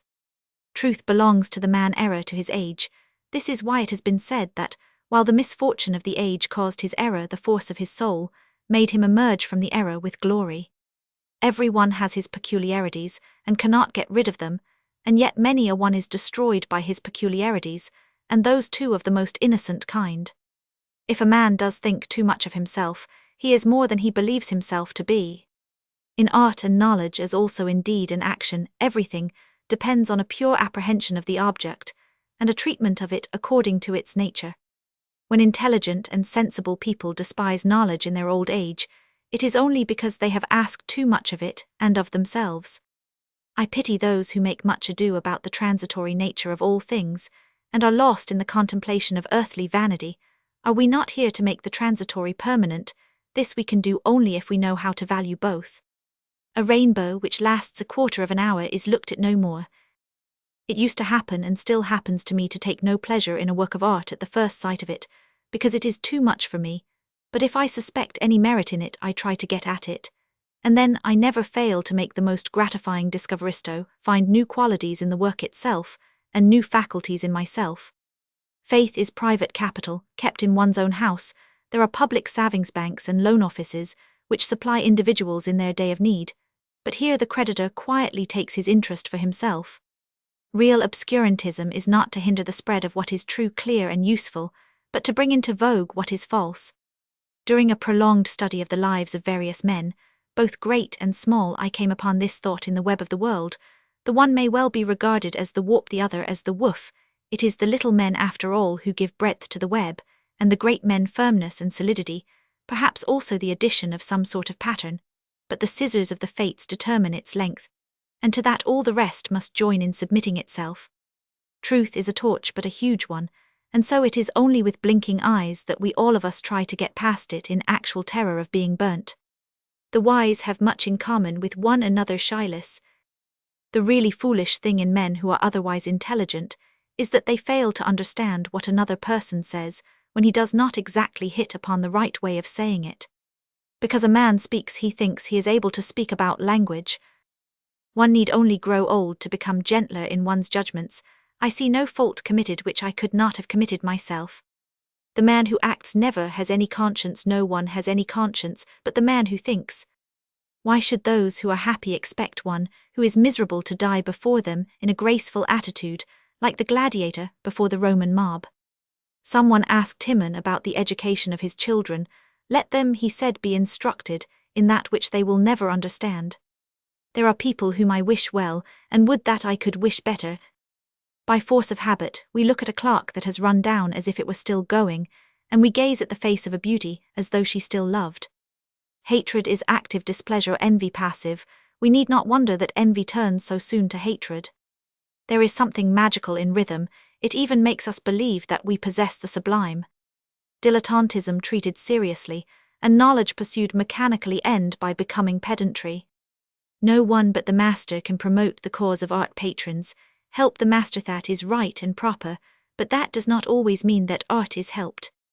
The most foolish of all errors is for clever young men to believe that they forfeit their originality in recognizing a truth which has already been recognized by others. Scholars are generally malignant when they are refuting others, and if they think a man is making a mistake, they straightway look upon him as their mortal enemy. Beauty can never really understand itself. Roman 3. It is much easier to recognize error than to find truth, for error lies on the surface, and may be overcome, but truth lies in the depths, and to search for it is not given to everyone. We all live on the past, and through the past are destroyed. We are no sooner about to learn some great lesson then we take refuge in our own innate poverty of soul, and yet for all that the lesson has not been quite in vain. The world of empirical morality consists for the most part of nothing but ill will and envy. Life seems so vulgar, so easily content with the commonplace things of every day, and yet it always nurses and cherishes certain higher claims in secret, and looks about for the means of satisfying them. Confidences are strange things. If you listen only to one man, it is possible that he is deceived or mistaken. If you listen to many, they are in a like case, and generally you cannot get at the truth at all. No one should desire to live in irregular circumstances, but if by chance a man falls into them, they test his character and show of how much determination he is capable. An honorable man with limited ideas often sees through the rascality of the most cunning jobber. If a man feels no love, he must learn how to flatter, otherwise he will not succeed. Against criticism, a man can neither protest nor defend himself, he must act in spite of it, and then criticism will gradually yield to him. The masses cannot dispense with men of ability, and such men are always a burden to them. If a man spreads my failings abroad, he is my master, even though he were my servant. Whether memoirs are written by masters of servants, or by servants of masters, the processes always meet. If you lay duties upon people, and give them no rights, you must pay them well. I can promise to be sincere, but not to be impartial. Ingratitude is always a kind of weakness. I have never known men of ability to be ungrateful. We are all so limited that we always think we are right, and so we may conceive of an extraordinary mind, which not only errs, but has a positive delight in error. It is very rare to find pure and steady activity in the accomplishment of what is good and right. We usually see pedantry trying to keep back and audacity trying to go on too fast. Word and picture are correlatives which are continually in quest of each other, as is sufficiently evident in the case of metaphors and similes, so from all time what was said or sung inwardly to the ear had to be presented equally to the eye, and so in childish days we see word and picture in continual balance in the book of the law, and in the way of salvation in the Bible, and in the spelling book when something was spoken which could not be pictured, and something pictured which could not be spoken. All went well, but mistakes were often made, and a word was used instead of a picture, and thence arose those monsters of symbolical mysticism, which are doubly an evil. For the man of the world, a collection of anecdotes and maxims is of the greatest value, if he knows how to intersperse the one in his conversation at fitting moments, and remember the other when a case arises for their application. When you lose interest in anything, you also lose the memory for it. The world is a bell with a crack in it, it rattles but does not ring. The importunity of young dilettanti must be borne with good will, for as they grow old they become the truest worshippers of art, and the master. People have to become really bad before they care for nothing but mischief and delight in it. Clever people are the best encyclopedia. There are people who make no mistakes because they never wish to do anything worth doing. If I know my relation to myself and the outer world, I call it truth. Every man can have his own peculiar truth, and yet it is always the same. No one is the master of any truly productive energy, and all men must let it work on by itself. A man never understands how anthropomorphic he is. A difference which offers nothing to the understanding is no difference at all. A man cannot live for every one, least of all for those with whom he would not care to live. If a man sets out to study all the laws, he will have no time left to transgress them. Things that are mysterious are not yet miracles. Converts are not in my good books. A frivolous, impulsive encouragement of problematical talents was a mistake of my early years, and I have never been able to abandon it altogether. I should like to be honest with you without our falling out, but it will not do. You act wrongly and fall between two stools, you win no adherents, and lose your friends. What is to be the end of it? It is all one whether you are of high or of humble origin, you will always have to pay for your humanity. When I hear people speak of liberal ideas, it is always a wonder to me that men are so readily put off with empty verbiage. An idea cannot be liberal, but it may be potent, vigorous, exclusive, in order to fulfill its mission of being productive. Still less can a concept be liberal, for a concept has quite another mission. Where, however, we must look for liberality is in the sentiments, and the sentiments are the inner man as he lives and moves. A man's sentiments, however, are rarely liberal, because they proceed directly from him personally, and from his immediate relations and requirements. Further, we will not write and let us apply this test to what we hear every day. If a clever man commits a folly, it is not a small one. There is a poetry without figures of speech, which is a single figure of speech. I went on troubling myself about general ideas, until I learnt to understand the particular achievements of the best men. It is only when a man knows little that he knows anything at all. With knowledge grows doubt. The errors of a man are what make him really lovable. There are men who love their like, and seek it, others love their opposite and follow after it. If a man has always let himself think the world as bad as the adversary represents it to be, he must have become a miserable person. Ill favor and hatred limit the spectator to the surface, even when keen perception is added unto them. But when keen perception unites with goodwill and love, it gets at the heart of man, and the world, nay, it may hope to reach the highest goal of all. Raw matter is seen by everyone, the contents are found only by him who has his eyes about him, and the form is a secret to the majority. We may learn to know the world as we please, it will always retain a bright and a dark side. Error is continually repeating itself in action, and we must unweariedly repeat the truth in word. As in Rome there is, apart from the Romans, a population of statues, so apart from this real world, there is a world of illusion almost more potent in which most men live. Mankind is like the Red Sea, the staff has scarcely parted the waves asunder before they flow together again. Thoughts come back, beliefs persist, facts pass by never to return. Of all peoples the Greeks have dreamt the dream of life the best. We readily bow to antiquity, but not to posterity. It is only a father that does not grudge talent to his son. There is no virtue in subordinating oneself, but there is virtue in descending, and in recognizing anything as above us which is beneath us. The whole art of living consists in giving up existence in order to exist. All our pursuits and actions are a wearying process. Well is it for him who wearies not. Hope is the second soul of the unhappy. Love is a true renovator. Mankind is not without a wish to serve, hence the chivalry of the French is a servitude. In the theatre the pleasure of what we see and hear restrains our reflections. There is no limit to the increase of experience, but theories cannot become clearer and more complete. In just the same sense the field of experience is the whole universe in all directions. Theory remains shut up within the limits of the human faculties. Hence, there is no way of looking at the world, but it recurs, and the curious thing happens that with increased experience, a limited theory may again come into favor. It is always the same world which stands open to observation, which is continually being contemplated or guessed at, and it is always the same men who live in the true, or in the false, more at their ease in the latter than in the former. Truth is at variance with our natures, but not so error, and for a very simple reason. Truth requires us to recognize ourselves as limited, but error flatters us with the belief that in one way or another we are subject to no bounds at all. That some men think they can still do what they have been able to do is natural enough. That others think they can do what they have never been able to do is singular, but not rare. At all times it has not been the age, but individuals alone who have worked for knowledge.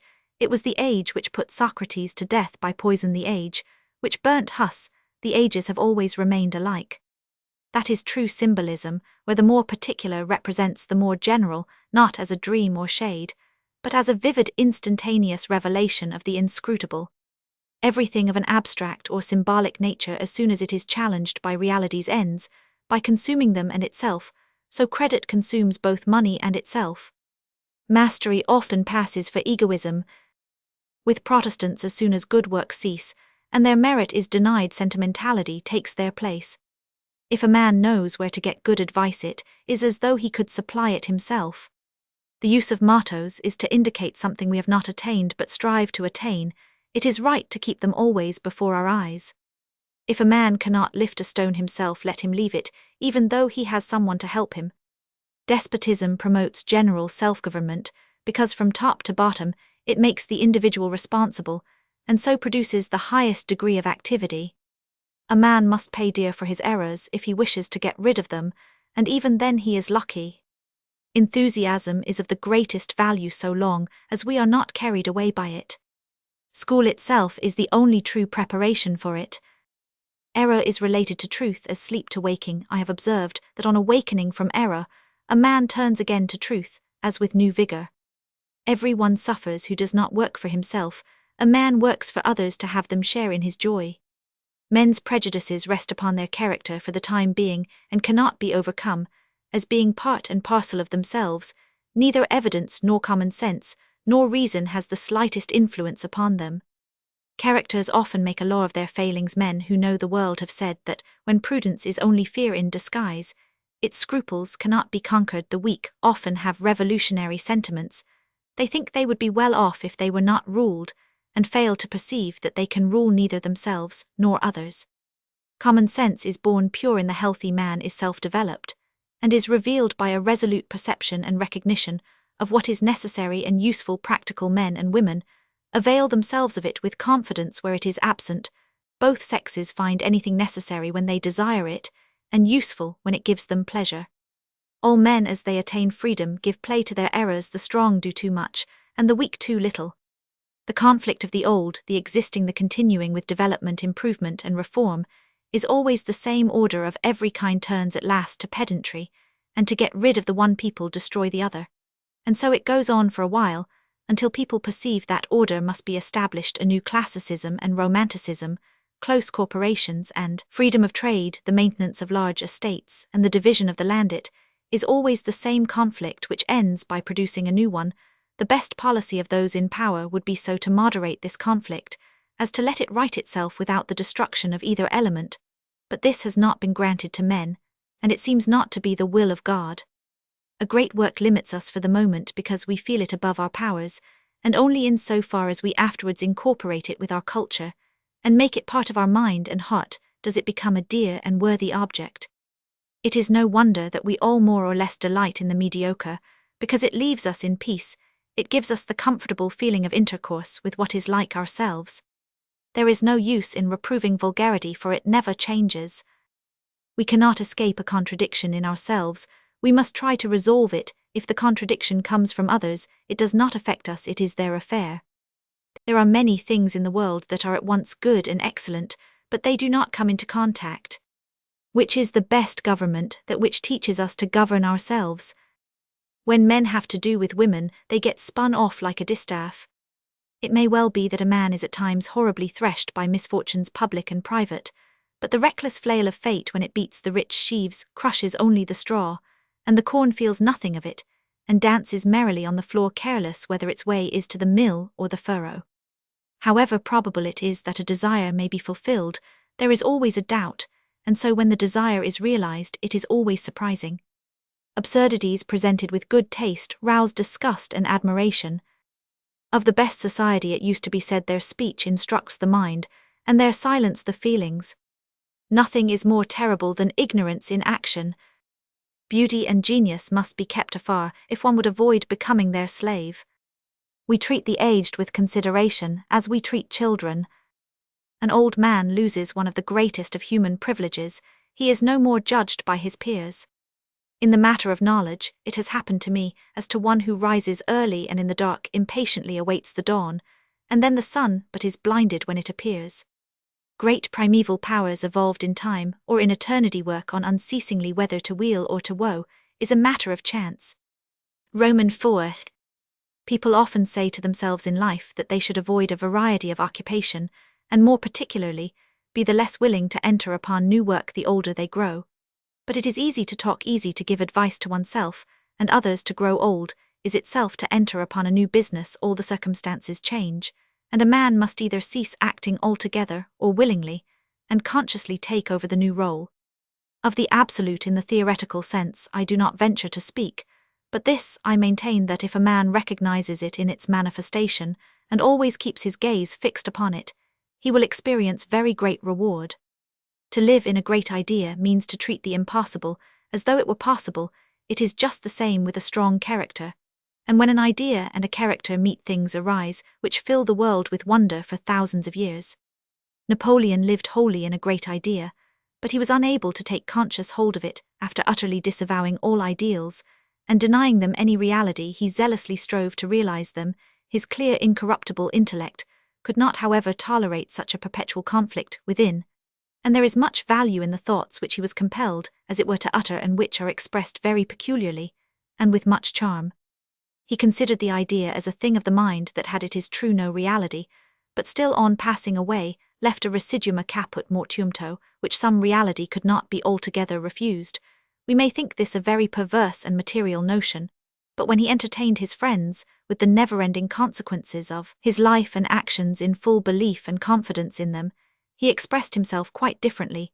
Then, indeed, he was ready to admit that life produces life, that a fruitful act has effects to all time. He took pleasure in confessing that he had given a great impulse, a new direction to the course of the world's affairs. It always remains a very remarkable fact that men whose whole personality is almost all idea are so extremely shy of all fantasy in this case. Was Hamann, who could not bear the mention of things of another world. He took occasion to express himself on this point in a certain paragraph, which he wrote in 14 different ways, and still apparently he was never quite satisfied with it. 2 of these attempts have been preserved to us, a third we have ourselves attempted, which we are induced to print here by the preceding observations. Man is placed as a real being in the midst of a real world, and endowed with such organs that he can perceive and produce the real, and also the possible. All healthy men have the conviction of their own existence, and of an existence around them. However, even the brain contains a hollow spot, that is to say, a place in which no object is mirrored. Just as in the eye itself, there is a little spot that does not see. If a man pays particular attention to this spot, and is absorbed in it, he falls into a state of mental sickness, has presentiments of things of another world, which are in reality no things at all, possessing neither form nor limit, but alarming him like dark empty tracts of night, and pursuing him as something more than phantoms, if he does not tear himself free from them. To the several perversities of the day, a man should always oppose only the great masses of universal history.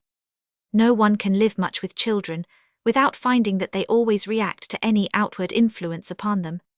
With any specially childish nature the reaction is even passionate, while its action is energetic. That is why children's lives are a series of refined judgments, not to say prejudices, and to efface a rapid but partial perception, in order to make way for a more general one. Time is necessary to bear this in mind, is one of the teacher's greatest duties. Friendship can only be bred in practice, and be maintained by practice. Affection, nay, love itself, is no help at all to friendship. True, active, productive friendship consists in keeping equal pace in life in my friend, approving my aims while I approve his, and in thus moving forwards together steadfastly, however much our way of thought and life may vary. In the world, people take a man at his own estimate, but he must estimate himself at something. Disagreeableness is more easily tolerated than insignificance. You can force anything on society so long as it has no sequel. We do not learn to know men if they come to us, we must go to them to find out what they are.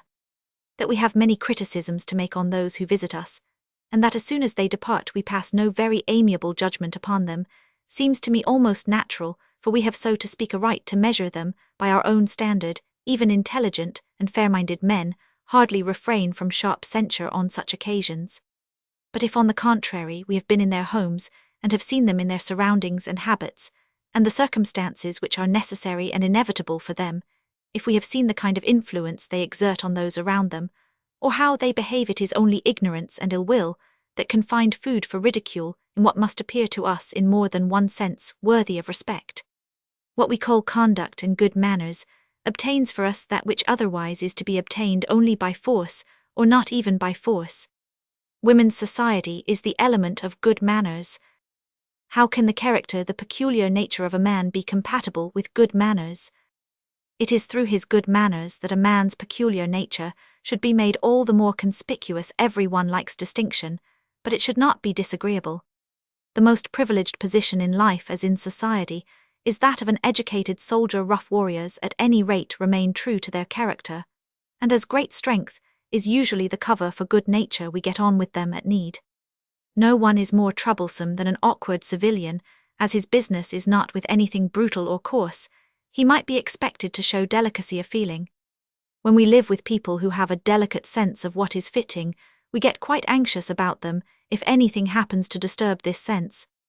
No one would come into a room with spectacles on his nose if he knew that women at once lose any inclination to look at or talk to him. A familiar in the place of a respectful demeanor is always ridiculous. There is no outward sign of politeness that will be found to lack some deep moral foundation. The right kind of education would be that which conveyed the sign and the foundation at the same time. A man's manners are the mirror in which he shows his portrait. There is a politeness of the heart, and it is allied to love. It produces the most agreeable politeness of outward demeanor. Voluntary dependence is the best state, and how should that be possible without love? We are never further from our wishes than when we fancy we possess the object of them. No one is more of a slave than he who thinks himself free, without being so. A man has only to declare himself free to feel at the same moment that he is limited. Should he venture to declare himself limited, he feels himself free. Against the great superiority of another, there is no remedy but love. It is a terrible thing for an eminent man to be gloried in by fools. It is said that no man is a hero to his valet. That is only because a hero can be recognized only by a hero. The valet will probably know how to appreciate his likewise fellow valet. There is no greater consolation for mediocrity than that the genius is not immortal. The greatest men are linked to their age by some weak point. We generally take men to be more dangerous than they are. Fools and wise folk are alike harmless.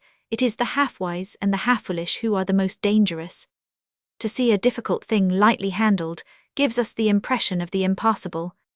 Difficulties increase the nearer we come to our aim. Sowing is not so painful as reaping. We are fond of looking to the future, because our secret wishes make us apt to turn in our favor the uncertainties which move about in it hither and thither. It is not easy to be in any great assembly, without thinking that the chance which brings so many people together will also make us meet our friends. A man may live never so retired a life, but he becomes a debtor or a creditor before he is aware of it. If anyone meets us who owes us a debt of gratitude, it immediately crosses our mind, how often can we meet someone to whom we owe gratitude without thinking of it? To communicate oneself is nature, to receive a communication, as it is given, is culture. No one would speak much in society if he were aware how often we misunderstand others. It is only because we have not understood a thing that we cannot repeat it without alteration. To make a long speech in the presence of others without flattering your audience is to rouse dislike. Every word that we utter rouses its contrary. Contradiction and flattery make both of them bad conversation. The pleasantest society is that in which there exists a genial deference amongst the members, one towards another. By nothing do men show their character more than by the things they laugh at. The ridiculous springs from a moral contrast, innocently presented to the senses. The sensual man often laughs when there is nothing to laugh at. Whatever it is that moves him, he shows that he is pleased with himself. An intelligent man finds almost everything ridiculous. A wise man, hardly anything. A man well on in years was reproved for still troubling himself about young women. It is the only means, he replied, of regaining one's youth, and that is something everyone wishes to do. A man does not mind being blamed for his faults and being punished for them, and he patiently suffers much for the sake of them, but he becomes impatient if he is required to give them up. Certain faults are necessary to the individual. If he is to exist, we should not, like old friends, to give up certain peculiarities. It is said of a man that he will soon die when he acts in any way unlike himself. What kind of faults in ourselves should we retain, nay, even cultivate those which rather flatter other people than offend them? The passions are good or bad qualities, only intensified. Our passions are in truth like the phoenix. When the old one burns away, the new one rises out of its ashes at once.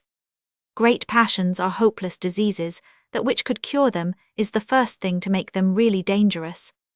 Passion is enhanced and tempered by avowal in nothing. Perhaps is the middle course more desirable than in confidence and reticence towards those we love.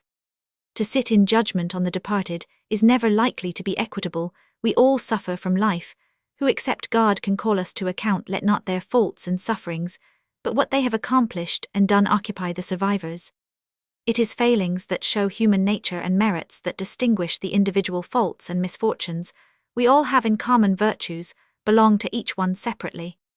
Romans 6. The secret places in the way of life may not and cannot be revealed. There are rocks of offense on which every traveler must stumble, but the poet points to where they are. It would not be worth while to see 70 years if all the wisdom of this world were foolishness with God. The true is godlike. We do not see it itself, we must guess at it through its manifestations. The real scholar learns how to evolve the unknown from the known, and draws near the master. In the smithy the iron is softened by blowing up the fire, and taking the dross from the bar. As soon as it is purified it is beaten and pressed, and becomes firm again, by the addition of fresh water. The same thing happens to a man at the hands of his teacher. What belongs to a man he cannot get rid of even though he throws it away. Of true religions there are only two. One of them recognizes and worships the holy that without form or shape dwells in and around us, and the other recognizes and worships it in its fairest form. Everything that lies between these two is idolatry. It is undeniable that in the Reformation the human mind tried to free itself, and the Renaissance of Greek and Roman antiquity brought about the wish and longing for a freer, more seemly and elegant life. The movement was favored in no small degree by the fact that men's hearts aimed at returning to a certain simple state of nature, while the imagination sought to concentrate itself. The saints were all at once driven from heaven, and senses thought and heart were turned from a divine mother with a tender child to the grown man doing good and suffering evil, who was later transfigured into a being half divine in its nature. And then, recognized and honored as God himself, he stood against a background where the Creator had opened out the universe. A spiritual influence went out from him, his sufferings were adopted as an example, and his transfiguration was the pledge of everlastingness. As a coal is revived by incense, so prayer revives the hopes of the heart. From a strict point of view, we must have a reformation of ourselves every day and protest against others, even though it be in no religious sense. It should be our earnest endeavor to use words coinciding as closely as possible with what we feel, see, think, experience, imagine, and reason. It is an endeavor which we cannot evade, and which is daily to be renewed. Let every man examine himself, and he will find this a much harder task than he might suppose, for unhappily, a man usually takes words as mere makeshifts. His knowledge and his thought are in most cases better than his method of expression. False, irrelevant, and futile ideas may arise in ourselves and others, or find their way into us from without. Let us persist in the effort to remove them as far as we can by plain and honest purpose. As we grow older the ordeals grow greater. Where I cannot be moral my power is gone. A man is not deceived by others, he deceives himself. Laws are all made by old people, and by men. Youths and women want the exceptions, old people the rules. It is not the intelligent man who rules but intelligence, not the wise man but wisdom. To praise a man is to put oneself on his level. It is not enough to know, we must also apply. It is not enough to will, we must also do. Chinese, Indian, and Egyptian antiquities are never more than curiosities. It is well to make acquaintance with them, but in point of moral and aesthetic culture, they can help us little. The German runs no greater danger than to advance with, and by the example of his neighbors. There is perhaps no nation that is fitter for the process of self-development, so that it has proved of the greatest advantage to Germany to have obtained the notice of the world so late. Even men of insight do not see that they try to explain things which lie at the foundation of our experience, and in which we must simply acquiesce. Yet still the attempt may have its advantage, as otherwise we should break off our researches too soon. From this time forward, if a man does not apply himself to some art or handiwork, he will be in a bad way in the rapid changes of the world. Knowledge is no longer a furtherance. By the time a man has taken note of everything, he has lost himself. Besides, in these days the world forces universal culture upon us, and so we need not trouble ourselves further about it. We must appropriate some particular culture. The greatest difficulties lie where we do not look for them. Our interest in public events is mostly the merest philistinism. Nothing is more highly to be prized than the value of each day. Perint qui ante nos nostra dixerunt.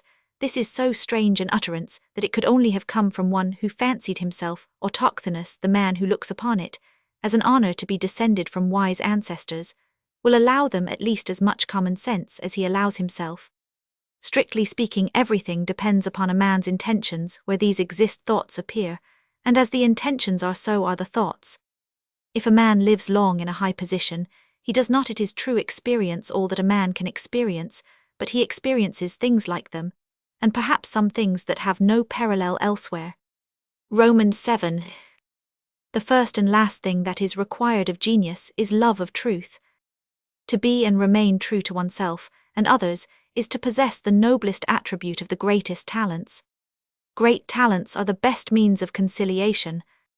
The action of genius is in a way ubiquitous towards general truths before experience, and towards particular truths after it. An active skepticism is one which constantly aims at overcoming itself and arriving by means of regulated experience at a kind of conditioned certainty.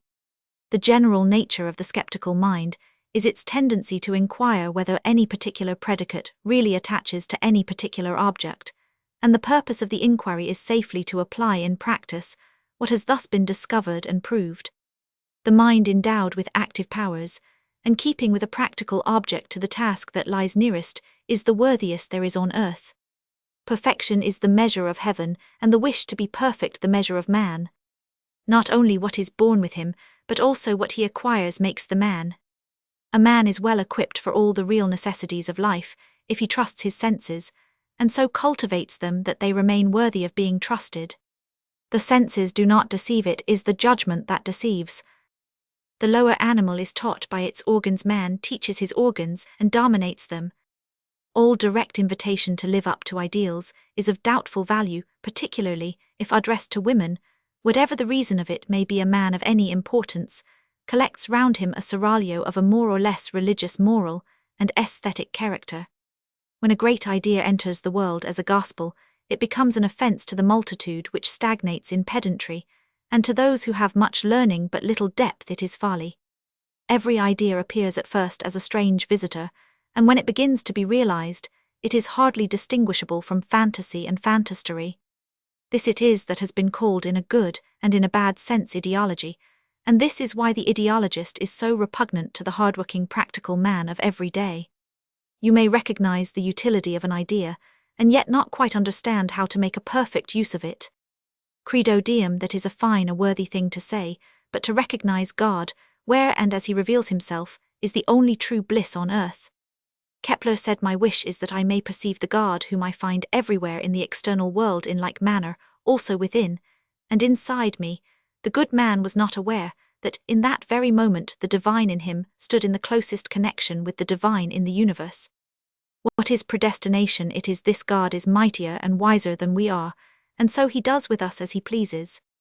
Toleration should, strictly speaking, be only a passing mood. It ought to lead to acknowledgement and appreciation. To tolerate a person is to affront him. Faith, love, and hope, once felt in a quiet, sociable hour, a plastic impulse in their nature, they worked together and created a lovely image, a Pandora in the higher sense. Patience. I stumbled over the roots of the tree, which I planted. It must have been an old forester who said that. A leaf blown by the wind often looks like a bird. Does the sparrow know how the stork feels? Lamps make oil spots and candles want snuffing. It is only the light of heaven that shines pure and leaves no stain. If you miss the first buttonhole, you will not succeed in buttoning up your coat. A burnt child dreads the fire. An old man who has often been singed is afraid of warming himself. It is not worthwhile to do anything for the world that we have with us, as the existing order may in a moment pass away. It is for the past and the future that we must work. For the past, to acknowledge its merits; for the future, to try to increase its value. Let every man ask himself with which of his faculties he can and will somehow influence his age. Let no one think that people have waited for him as for the Saviour. Character in matters great and small consists in a man steadily pursuing the things of which he feels himself capable. The man who wants to be active and has to be so need only think of what is fitting at the moment, and he will make his way without difficulty. This is where women have the advantage if they understand it. The moment is a kind of public. A man must deceive it into believing that he is doing something, then it leaves us alone to go our way in secret, whereat its grandchildren cannot fail to be astonished. There are men who put their knowledge in the place of insight. In some states, as a consequence of the violent movements experienced in almost all directions, there has come about a certain overpressure in the system of education, the harm of which will be more generally felt hereafter, though even now it is perfectly well recognized by capable and honest authorities. Capable men live in a sort of despair over the fact that they are bound by the rules of their office to teach and communicate things which they look upon as useless and hurtful. There is no sadder sight than the direct striving after the unconditioned in this thoroughly conditioned world. Before the revolution it was all effort; afterwards it all changed to demand. Can a nation become ripe? That is a strange question. I would answer yes if all the men could be born 30 years of age. But as youth will always be too forward and old age too backward, the really mature man is always hemmed in between them, and has to resort to strange devices to make his way through. It does not look well for monarchs to speak through the press, for power should act, and not talk the projects of the Liberal party. Always bear being read. The man who is overpowered may at least express his views in speech, because he cannot act. When Mazarin was shown some satirical songs on a new tax, let them sing, said he, as long as they pay. Vanity is a desire of personal glory, the wish to be appreciated, honored, and run after, not because of one's personal qualities, merits, and achievements, but because of one's individual existence at best. Therefore, it is a frivolous beauty whom it befits. The most important matters of feeling, as of reason, of experience, as of reflection, should be treated of only by word of mouth. The spoken word at once dies, if it is not kept alive by some other word following on it, and suited to the hearer. Observe what happens in social converse. If the word is not dead, when it reaches the hearer, he murders it at once by a contradiction, a stipulation, condition, a digression, an interruption, and all the 1,000 tricks of conversation. With the written word the case is still worse. No one cares to read anything to which he is not already to some extent accustomed. He demands the known and the familiar under an altered form. Still, the written word has this advantage, that it lasts, and can await the time when it is allowed to take effect. Both what is reasonable and what is unreasonable have to undergo the like contradiction. Dialectic is the culture of the spirit of contradiction, which is given to man, that he may learn to perceive the differences between things. With those who are really of like disposition with himself, a man cannot long be at variance, he will always come to an agreement again. With those who are really of adverse disposition, he may in vain try to preserve harmony, he will always come to a separation again. Opponents fancy they refute us when they repeat their own opinion, and pay no attention to ours. People who contradict and dispute should now and then remember that not every mode of speech is intelligible to everyone. Every man hears only what he understands. I am quite prepared to find that many a reader will disagree with me, but when he has a thing before him in black and white, he must let it stand. Another reader may perhaps take up the very same copy and agree with me. The truest liberality is appreciation. For the strenuous man, the difficulty is to recognize the merits of elder contemporaries and not let himself be hindered by their defects. Some men think about the defects of their friends, and there is nothing to be gained by it. I have always paid attention to the merits of my enemies, and found it an advantage. There are many men who fancy they understand whatever they experience. The public must be treated like women, they must be told absolutely nothing but what they like to hear. Every age of man has a certain philosophy answering to it. The child comes out as a realist, he finds himself as convinced that pears and apples exist as that he himself exists. The youth, in a storm of inner passion, is forced to turn his gaze within and feel in advance what he is going to be. He is changed into an idealist, but the man has every reason to become a skeptic. He does well to doubt whether the means he has chosen to his end are the right ones. Before and during action, he has every reason for keeping his understanding mobile, that he may not afterwards have to grieve over a false choice. Yet when he grows old, he will always confess himself a mystic. He sees that so much seems to depend on chance, that folly succeeds and wisdom fails, that good and evil fortune are brought unexpectedly to the same level. So it is, and so it has been, and old age acquiesces in that which is and was and will be. When a man grows old, he must consciously remain at a certain stage. It does not become an old man to run after the fashion either in thought or in dress, but he must know where he is and what the others are aiming at. What is called fashion is the tradition of the moment. All tradition carries with it a certain necessity for people to put themselves on a level with it. We have long been busy with the critique of reason. I should like to see a critique of common sense. It would be a real benefit to mankind if we could convincingly prove to the ordinary intelligence how far it can go, and that is just as much as it fully requires for life on this earth. The thinker makes a great mistake when he asks after cause and effect. They both together make up the indivisible phenomenon. All practical men try to bring the world under their hands, all thinkers under their heads. How far each succeeds they may both see for themselves. Shall we say that a man thinks only when he cannot think out that of which he is thinking? What is invention or discovery? It is the conclusion of what we were looking for. It is with history as with nature. and with everything of any depth, it may be past, present, or future, the further we seriously pursue it, the more difficult are the problems that appear. The man who is not afraid of them, but attacks them bravely, has a feeling of higher culture and greater ease the further he progresses. Every phenomenon is within our reach if we treat it as an inclined plane, which is of easy ascent, though the thick end of the wedge may be steep and inaccessible. If a man would enter upon some course of knowledge, he must either be deceived or deceive himself, unless external necessity irresistibly determines him, who would become a physician, if at one and the same time he saw before him all the horrible sights that await him. How many years must a man do nothing before he can at all know what is to be done, and how to do it? Duty, where a man loves what he commands himself to do.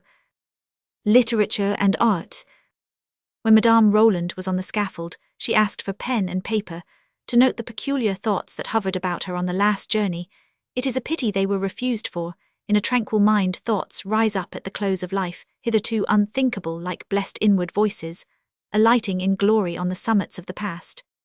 Literature is a fragment of fragments. The least of what happened and was spoken has been written, and of the things that have been written very few have been preserved. And yet, with all the fragmentary nature of literature, we find thousand-fold repetition, which shows how limited is man's mind and destiny. Excellent work is unfathomable. Approach it as you will. It is not language in itself, which is correct or forcible or elegant, but the mind that is embodied in it, and so it is not for a man to determine whether he will give his calculations or speeches or poems the desired qualities. The question is whether nature has given him the intellectual and moral qualities which fit him for the work. The intellectual power of observation, and insight; the moral power of repelling the evil spirits that might hinder him from paying respect to truth. The appeal to posterity springs from the pure strong feeling of the existence of something imperishable, something that, even though it be not at once recognized, will in the end be gratified by finding the minority turn into a majority. When a new literature succeeds, it obscures the effect of an earlier one, and its own effect predominates, so that it is well from time to time to look back. What is original in us is best preserved and quickened, if we do not lose sight of those who have gone before us. The most original authors of modern times are so not because they produce what is new, but only because they are able to say things the like of which seem never to have been said before. Thus the best sign of originality lies in taking up a subject, and then developing it so fully as to make every one confess that he would hardly have found so much in it. There are many thoughts that come only from general culture, like buds from green branches. When roses bloom, you see them blooming everywhere. Lucidity is a due distribution of light and shade. Hammond. A man who has no acquaintance with foreign languages knows nothing of his own. We must remember that there are many men who, without being productive, are anxious to say something important, and the results are most curious. Deep and earnest thinkers are in a difficult position with regard to the public. Some books seem to have been written not to teach us anything, but to let us know that the author has known something. An author can show no greater respect for his public than by never bringing it what it expects, but what he himself thinks right and proper in that stage of his own, and others' culture in which for the time he finds himself. The so-called nature poets are men of active talent with a fresh stimulus and reaction from an over-cultured, stagnant-mannered epoch of art. They cannot avoid commonplace. Productions are now possible, which without being bad have no value. They have no value, because they contain nothing, and they are not bad, because a general form of goodworkmanship is present to the author's mind. All lyrical work must as a whole be perfectly intelligible, but in some particulars a little unintelligible. A romance is a subjective epic, in which the author begs leave to treat the world after his own ideas. The only question is whether he has any ideas; the rest will follow of itself. Subjective or so-called sentimental poetry has now been admitted to an equality with objective and descriptive. This was inevitable, because otherwise the whole of modern poetry would have to be discarded. It is now obvious that when men of truly poetical genius appear, they will describe more of the particular feelings of the inner life than of the general facts of the great life of the world. This has already taken place to such a degree that we have a poetry without figures of speech, which can by no means be refused all praise. Superstition is the poetry of life, and so it does not hurt the poet to be superstitious. That glorious hymn, Veni Creator Spiritus, is really an appeal to genius, That is why it speaks so powerfully to men of intellect and power. Translators are like busy matchmakers. They sing the praises of some half-filled beauty, and extol her charms, and arouse an irresistible longing for the original.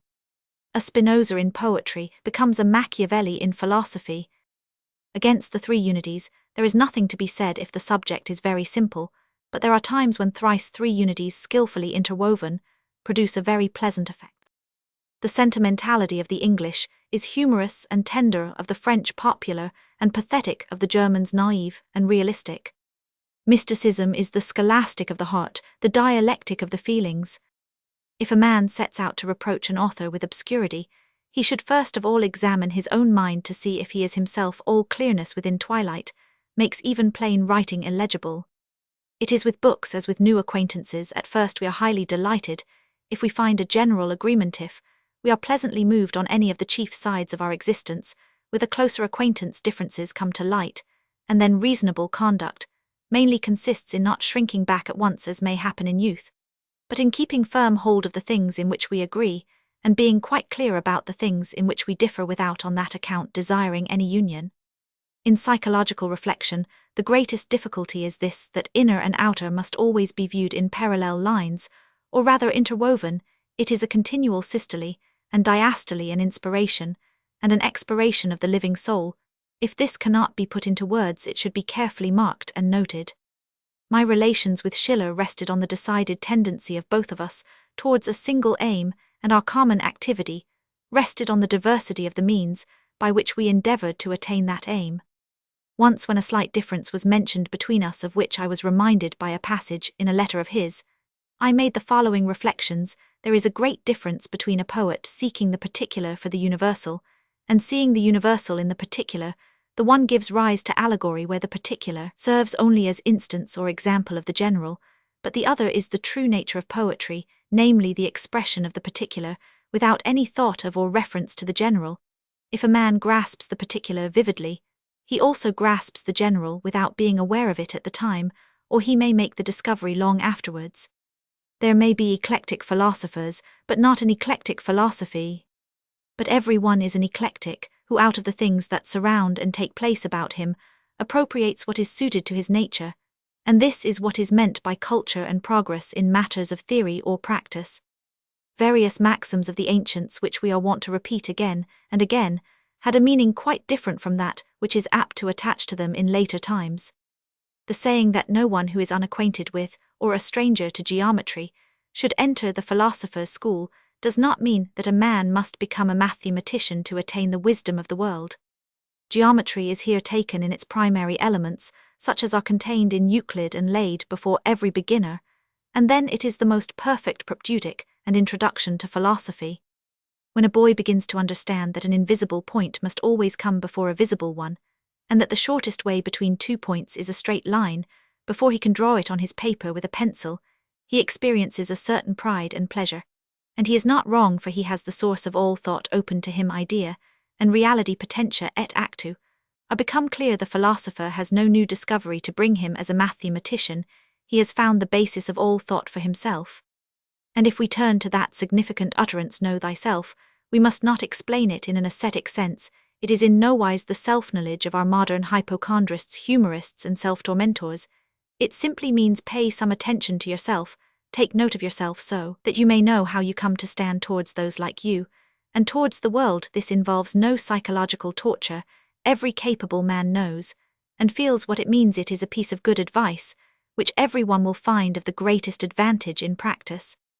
Let us remember how great the ancients were, and especially how the Socratic school holds up to us the source and standard of all life and action, and bids us not indulge in empty speculation, but live and do.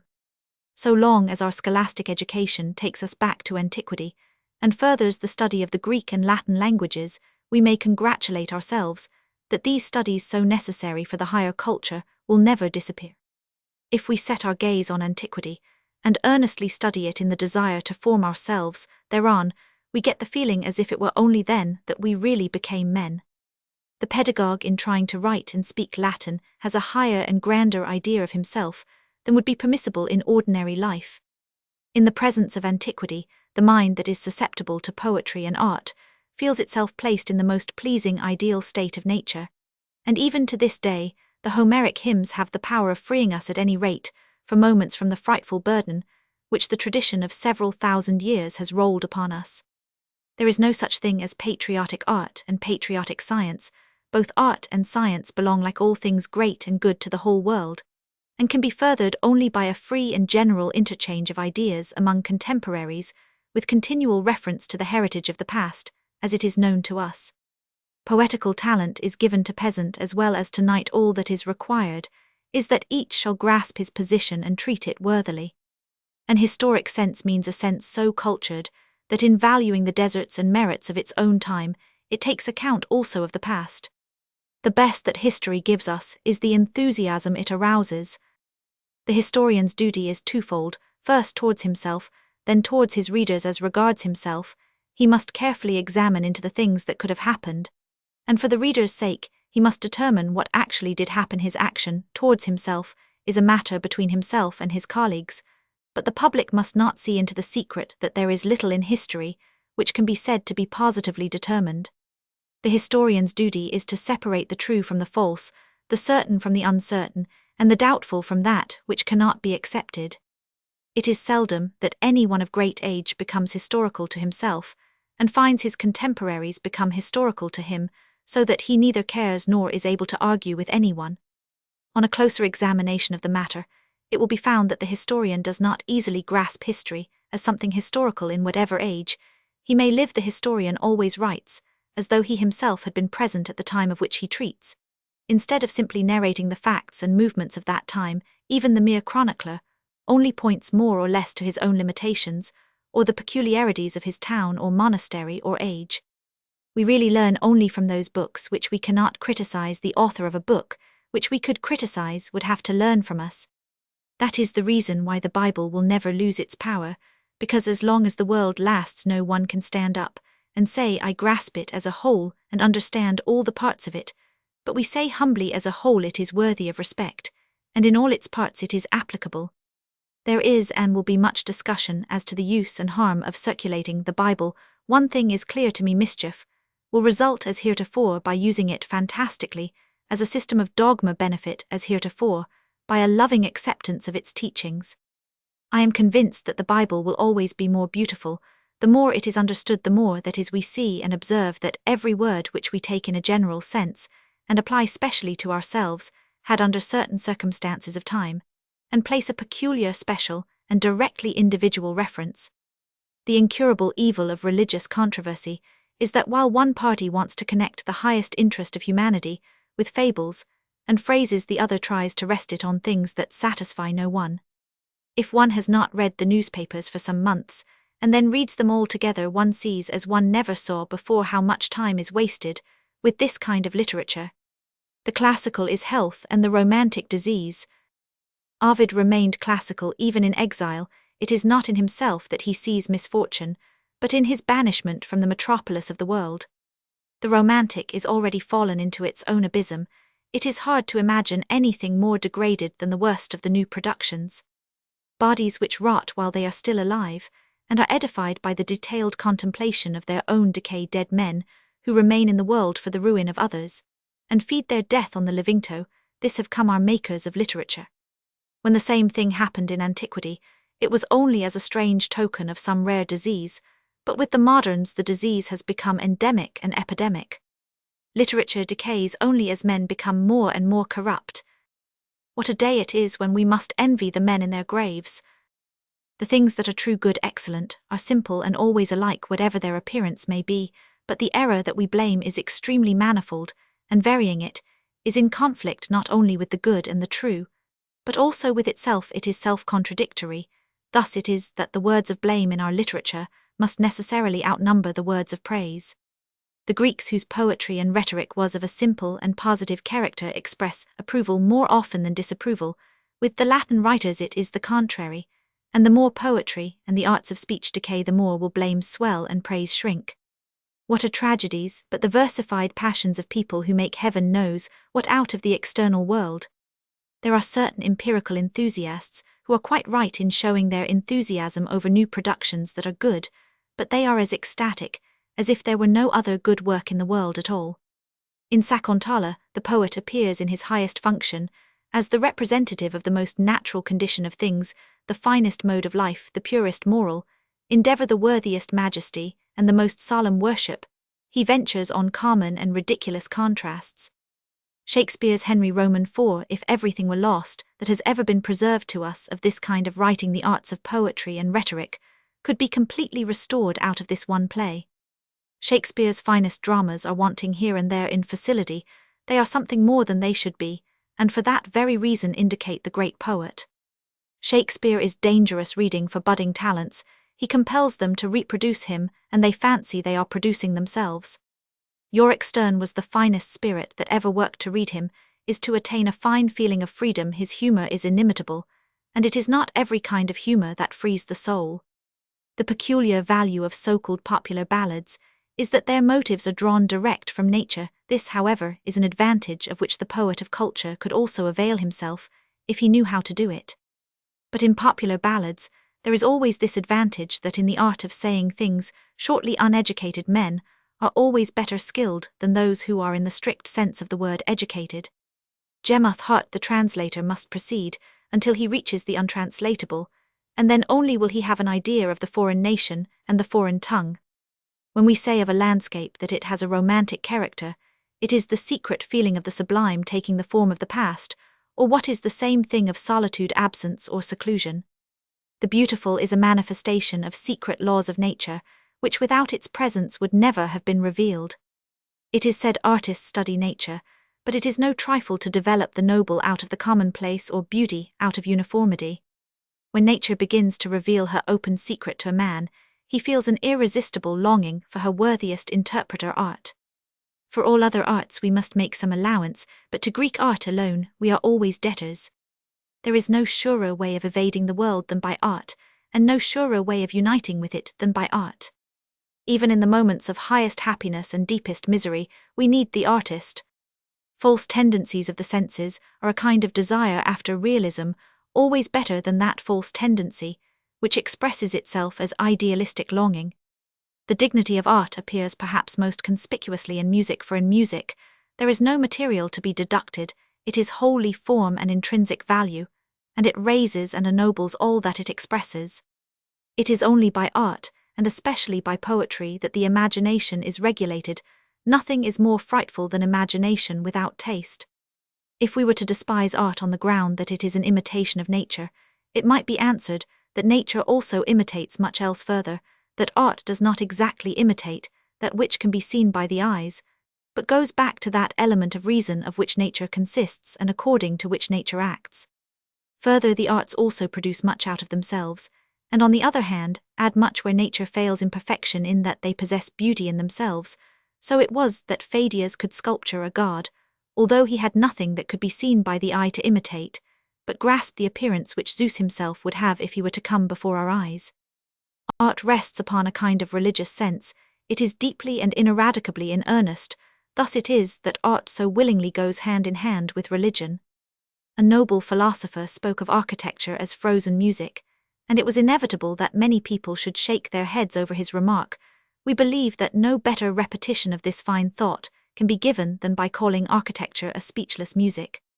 Art is essentially noble, therefore the artist has nothing to fear from a low or common subject, nay, by taking it up he ennobles it, and so it is that we see the greatest artists boldly exercising their sovereign rights. In every artist there is a germ of daring without which no talent is conceivable. All the artists who are already known to me from so many sides, I propose to consider exclusively from the ethical side, to explain from the subject matter and method of their work, the part played therein by time and place, nation and master, and their own indestructible personality, to mould them to what they became, and to preserve them in what they were. Art is a medium of what no tongue can utter, and thus it seems a piece of folly to try to convey its meaning afresh by means of words, but by trying to do so the understanding gains, and this again benefits the faculty in practice. An artist who produces valuable work is not always able to give an account of his own or others' performances. We know of no world except in relation to mankind, and we wish for no art that does not bear the mark of this relation. Higher aims are in themselves more valuable, even if unfulfilled, than lower ones quite attained.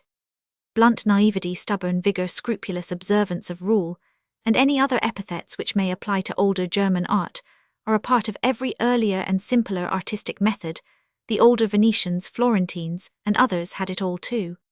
Because Albrecht Dürer, with his incomparable talent, could never rise to the idea of the symmetry of beauty, or even to the thought of a fitting conformity to the object in view, are we never to spurn the ground? Albrecht Dürer had the advantage of a very profound realistic perception, an affectionate human sympathy.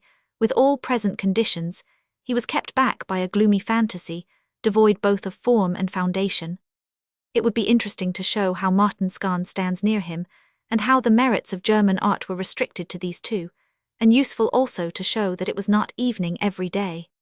In every Italian school, the butterfly breaks loose from the chrysalis.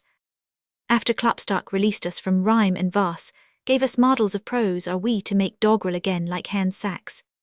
Let us be manicided, turnips are good, but they are best mixed with chestnuts, and these two noble products of the earth grow far apart. In every kind of art, there is a degree of excellence which may be reached, so to speak, by the mere use of one's own natural talents, but at the same time, it is impossible to go beyond that point unless art comes to one's aid. In the presence of nature, even moderate talent is always possessed of insight, hence drawings from nature, that are at all carefully done, always give pleasure. To make many sketches issue at last in a complete work is something that not even the best artists always achieve. In the sphere of true art, there is no preparatory school, but there is a way of preparation, and the best preparation is the interest of the most insignificant pupil in the work of the master color grinders, have often made excellent painters. If an artist grasps nature aright, and contrives to give its form a nobler, freer grace, no one will understand the source of his inspiration, and every one will swear that he has taken it from the antique.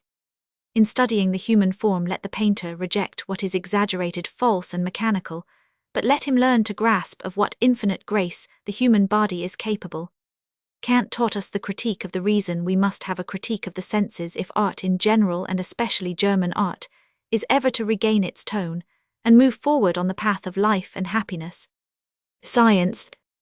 In the sphere of natural science, let us remember that we have always to deal with an insoluble problem. Let us prove keen and honest in attending to anything which is in any way brought to our notice, most of all when it does not fit in with our previous ideas, for it is only thereby that we perceive the problem, which does indeed lie in nature, but still more in man. A man cannot well stand by himself, and so he is glad to join a party, because if he does not find rest there, he at any rate finds quiet and safety. It is a misfortune to pass at once from observation to conclusion, and to regard both as of equal value, but it befalls many a student. In the history of science, and throughout the whole course of its progress, we see certain epochs following one another more or less rapidly. Some important view is expressed, it may be original or only revived sooner or later. It receives recognition, fellow workers spring up, the outcome of it finds its way into the schools, it is taught and handed down, and we observe unhappily that it does not in the least matter whether the view be true or false. In either case, its course is the same. In either case, it comes in the end to be a mere phrase, a lifeless word stamped on the memory. First let a man teach himself, and then he will be taught by others. Theories are usually the over-hasty efforts of an impatient understanding that would gladly be rid of phenomena, and so puts in their place pictures, notions, nay often mere words. We may surmise, or even see quite well, that such theories are makeshifts, but do not passion and party spirit love a makeshift at all times, and rightly too, because they stand in so much need of it. It is difficult to know how to treat the errors of the age. If a man oppose them, he stands alone. If he surrender to them, they bring him neither joy nor credit. There are some 100 Christian sects, every one of them acknowledging God and the Lord in its own way, without troubling themselves further about one another, in the study of nature, nay, in every study things must of necessity come to the same pass. For what is the meaning of every one speaking of toleration, and trying to prevent others from thinking and expressing themselves after their own fashion? To communicate knowledge by means of analogy appears to me a process equally useful and pleasant. The analogous case is not there to force itself on the attention or prove anything. It offers a comparison with some other case, but is not in union with it. Several analogous cases do not join to form a serried row. They are like good society, which always suggests more than it grants. To err is to be as though truth did not exist to lay bare the error to oneself, and others is retrospective discovery. With the growth of knowledge, our ideas must from time to time be organized afresh. The change takes place usually in accordance with new maxims as they arise, but it always remains provisional. When we find facts within our knowledge exhibited by some new method, or even it may be described in a foreign language, they receive a peculiar charm of novelty, and wear a fresh air. If two masters of the same art differ in their statement of it, in all likelihood, the insoluble problem lies midway between them.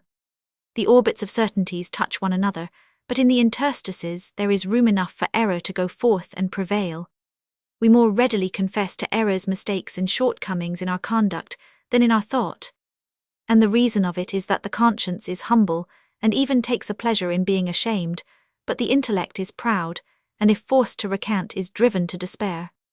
This also explains how it is that truths which have been recognized are at first tacitly admitted, and then gradually spread, so that the very thing which was obstinately denied appears at last as something quite natural. Ignorant people raise questions which were answered by the wise thousands of years ago. When a man sees a phenomenon before him, his thoughts often range beyond it. When he hears it only talked about, he has no thoughts at all. Authority man cannot exist without it, and yet it brings in its train just as much of error as of truth.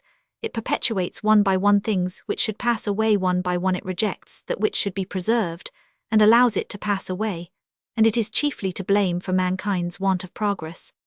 Authoritative fact, namely that something has already happened, or been said or decided, is of great value, but it is only a pedant who demands authority for everything. An old foundation is worthy of all respect, but it must not take from us the right to build afresh wherever we will. Our advice is that every man should remain in the path he has struck out for himself, and refuse to be overawed by authority, hampered by prevalent opinion, or carried away by fashion. The various branches of knowledge always tend as a whole to stray away from life and return thither, only by a roundabout way. For they are in truth textbooks of life, they gather outer and inner experiences into a general and connected whole. An important fact, an ingenious aphorism, occupies a very great number of men at first only to make acquaintance with it, then to understand it, and afterwards to work it out, and carry it further. On the appearance of anything new, the mass of people ask what is the use of it, and they are not wrong, for it is only through the use of anything that they can perceive its value. The truly wise ask what the thing is in itself, and in relation to other things, and do not trouble themselves about the use of it, in other words, about the way in which it may be applied to the necessities of existence. And what is already known, this will soon be discovered by minds of a very different order, minds that feel the joy of living, and are keen, adroit, and practical. Every investigator must before all things look upon himself as one who is summoned to serve on a jury. He has only to consider how far the statement of the case is complete, and clearly set forth by the evidence. Then he draws his conclusion, and gives his vote, whether it be that his opinion coincides with that of the foreman or not. And in acting thus he remains equally at ease whether the majority agree with him, or he finds himself in a minority, for he has done what he could, he has expressed his convictions, and he is not master of the minds or hearts of others. In the world of science, however, these sentiments have never been of much account there. Everything depends on making opinion prevail, and dominate. Few men are really independent, the majority draws the individual after it. The history of philosophy, of science, of religion, all shows that opinions spread in masses, but that always comes to the front, which is more easily grasped, that is to say, is most suited and agreeable to the human mind in its ordinary condition. Nay, he who has practiced self-culture in the higher sense may always reckon upon meeting an adverse majority. There is much that is true which does not admit of being calculated, just as there are a great many things that cannot be brought to the test of a decisive experiment. It is just for this that man stands so high, that what could not otherwise be brought to light should be brought to light in him. What is a musical string, and all its mechanical division in comparison with the musician's ear? May we not also say what are the elementary phenomena of nature itself, compared with man, who must control and modify them all before he can in any way assimilate them to himself? To a new truth there is nothing more hurtful than an old error. The ultimate origin of things is completely beyond our faculties, hence, when we see anything come into being we look upon it as having been already there. This is why we find the theory of embodiment intelligible. There are many problems in natural science on which we cannot fittingly speak, unless we call metaphysics to our aid, but not the wisdom of the schools which consists in mere verbiage. It is that which was before physics exists with it, and will be after it. Since men are really interested in nothing but their own opinions, everyone who puts forward an opinion looks about him right and left for means of strengthening himself, and others in it. A man avails himself of the truth so long as it is serviceable, but he seizes on what is false with a passionate eloquence, as soon as he can make a momentary use of it, whether it be to dazzle others with it as a kind of half-truth, or to employ it as a stopgap for effecting an apparent union between things that have been disjointed. This experience at first caused me annoyance, and then sorrow, and now it is a source of mischievous satisfaction. I have pledged myself never again to expose a proceeding of this kind. Everything that we call invention or discovery in the higher sense of the word is the serious exercise and activity of an original feeling for truth, which after a long course of silent cultivation suddenly flashes out into fruitful knowledge. It is a revelation working from within on the outer world, and lets a man feel that he is made in the image of God. It is a synthesis of world and mind, giving the most blessed assurance of the eternal harmony of things. A man must cling to the belief that the incomprehensible is comprehensible, otherwise he would not try to fathom it. There are pedants who are also rascals, and they are the worst of all. A man does not need to have seen or experienced everything himself, but if he is to commit himself to another's experiences, and his way of putting them, let him consider that he has to do with three things: object in question and two subjects. The supreme achievement would be to see that stating a fact is starting a theory. If I acquiesce at last in some ultimate fact of nature, it is no doubt only resignation, but it makes a great difference whether the resignation takes place at the limits of human faculty, or within the hypothetical boundaries of my own narrow individuality. If we look at the problems raised by Aristotle, we are astonished at his gift of observation. What wonderful eyes the Greeks had for many things, only they committed the mistake of being over-hasty, of passing straightway from the phenomenon to the explanation of it, and thereby produced certain theories that are quite inadequate. But this is the mistake of all times, and still made in our own day. Hypotheses are cradle songs by which the teacher lulls his scholars to sleep. The thoughtful and honest observer is always learning more and more of his limitations. He sees that the further knowledge spreads, the more numerous are the problems that make their appearance. Our mistake is that we doubt what is certain and want to establish what is uncertain. My maxim in the study of nature is this: hold fast what is certain, and keep a watch on what is uncertain. What a master a man would be in his own subject if he taught nothing useless. The greatest piece of folly is that every man thinks himself compelled to hand down what people think they have known. If many a man did not feel obliged to repeat what is untrue, because he has said it once, the world would have been quite different. Every man looks at the world lying ready before him, ordered and fashioned into a complete whole, as after all but an element out of which his endeavor is to create a special world, suited to himself. Capable men lay hold of the world without hesitation, and try to shape their course as best they can. Others dally over it, and some doubt even of their own existence. The man who felt the full force of this fundamental truth would dispute with no one, but look upon another's mode of thought equally with his own, as merely a phenomenon, for we find almost daily that one man can think with ease what another cannot possibly think at all, and that too not in matters which might have some sort of effect upon their common weal or woe, but in things which cannot touch them at all. There is nothing more odious than the majority. It consists of a few powerful men to lead the way of accommodating rascals and submissive weaklings, and of a mass of men who trot after them without in the least knowing their own mind.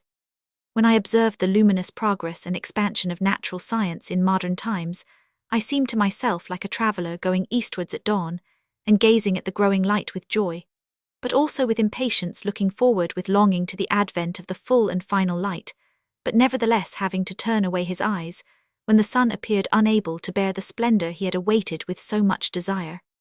We praise the 18th century for concerning itself chiefly with analysis. The task remaining to the 19th is to discover the false syntheses which prevail and to analyze their contents anew.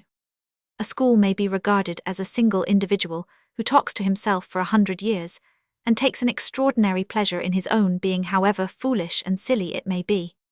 In science it is a service of the highest merit to seek out those fragmentary truths attained by the ancients, and to develop them further. If a man devotes himself to the promotion of science, he is firstly opposed, and then he is informed that his ground is already occupied. At first men will allow no value to what we tell them, and then they behave as if they knew it all themselves. Nature fills all space with her limitless productivity. If we observe merely our own earth, everything that we call evil and unfortunate is so because nature cannot provide room for everything that comes into existence, and still less endow it with permanence. Everything that comes into being seeks room for itself, and desires duration, hence it drives something else from its place, and shortens its duration. There is so much of cryptogamy in phanerogamy that centuries will not decipher it. What a true saying it is that he who wants to deceive mankind must before all things make absurdity plausible. The further knowledge advances, the nearer we come to the unfathomable. The more we know how to use our knowledge, the better. We see that the unfathomable is of no practical use.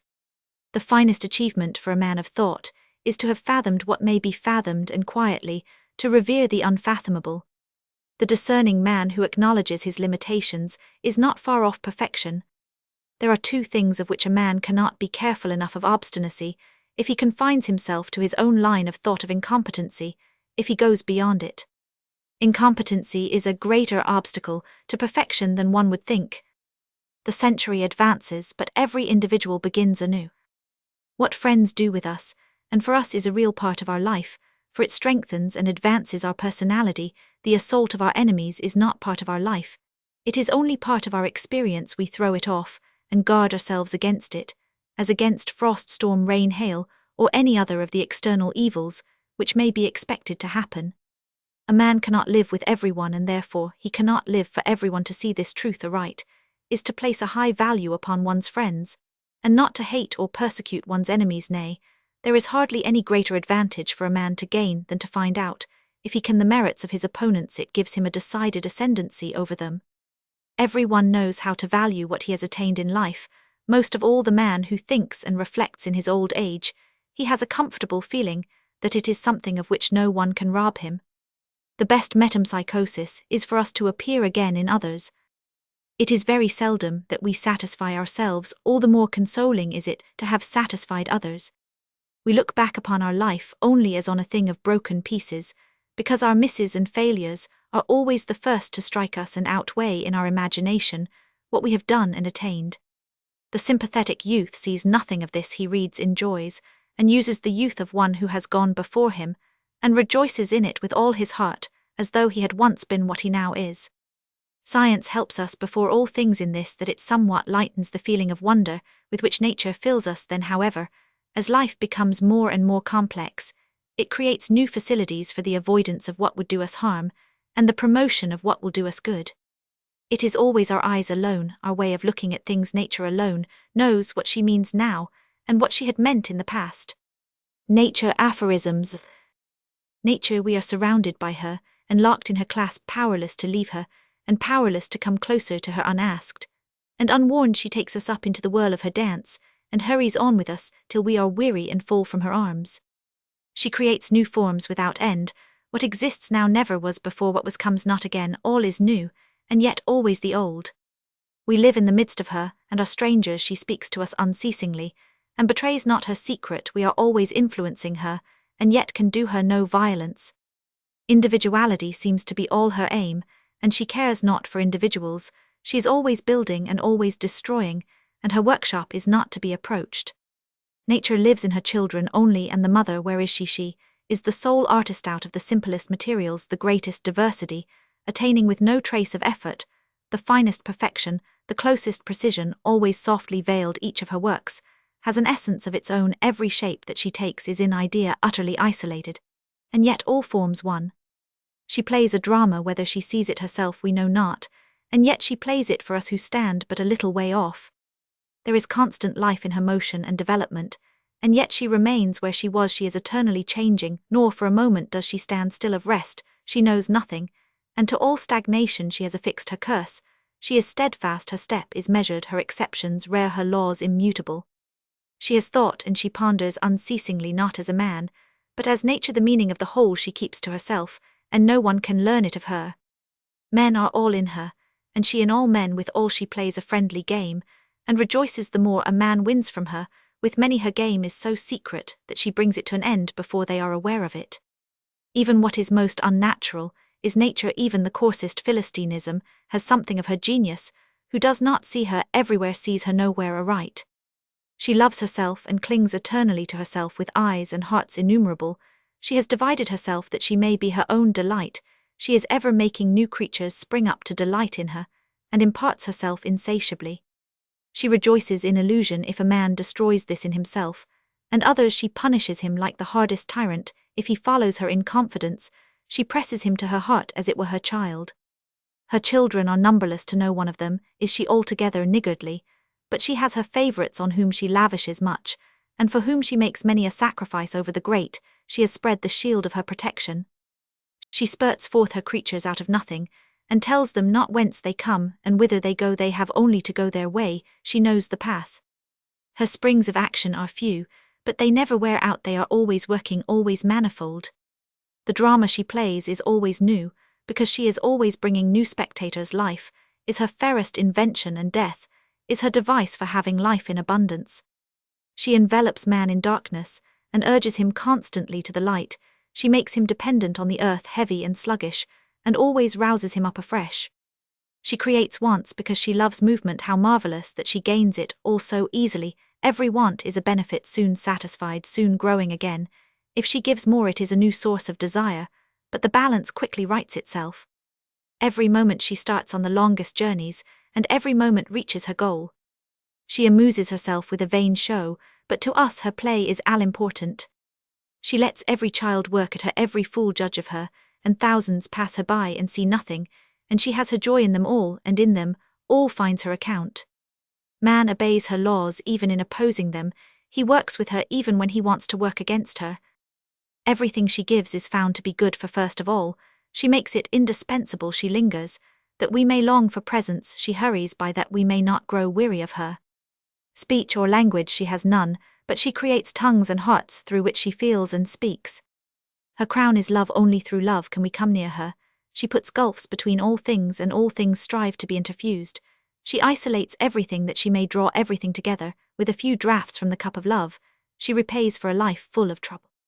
She is all things. She rewards herself and punishes herself, and in herself rejoices, and is distressed. She is rough and gentle, loving and terrible, powerless, and almighty. In her everything is always present, past or future. She knows not the present is her eternity. She is kind. I praise her. With all her works she is wise, and still no one can force her to explain herself or frighten her into a gift that she does not give willingly. She is crafty, but for a good end, and it is best not to notice her cunning. She is whole and yet never finished. As she works now, so can she work forever. To every one she appears in a form of his own. She hides herself in 1,000 names and terms, and is always the same. She has placed me in this world, she will also lead me out of it. I trust myself to her. She may do with me as she pleases. She will not hate her work. I did not speak of her. Know what is true, and what is false. She has spoken it all. Everything is her fault, everything is her merit.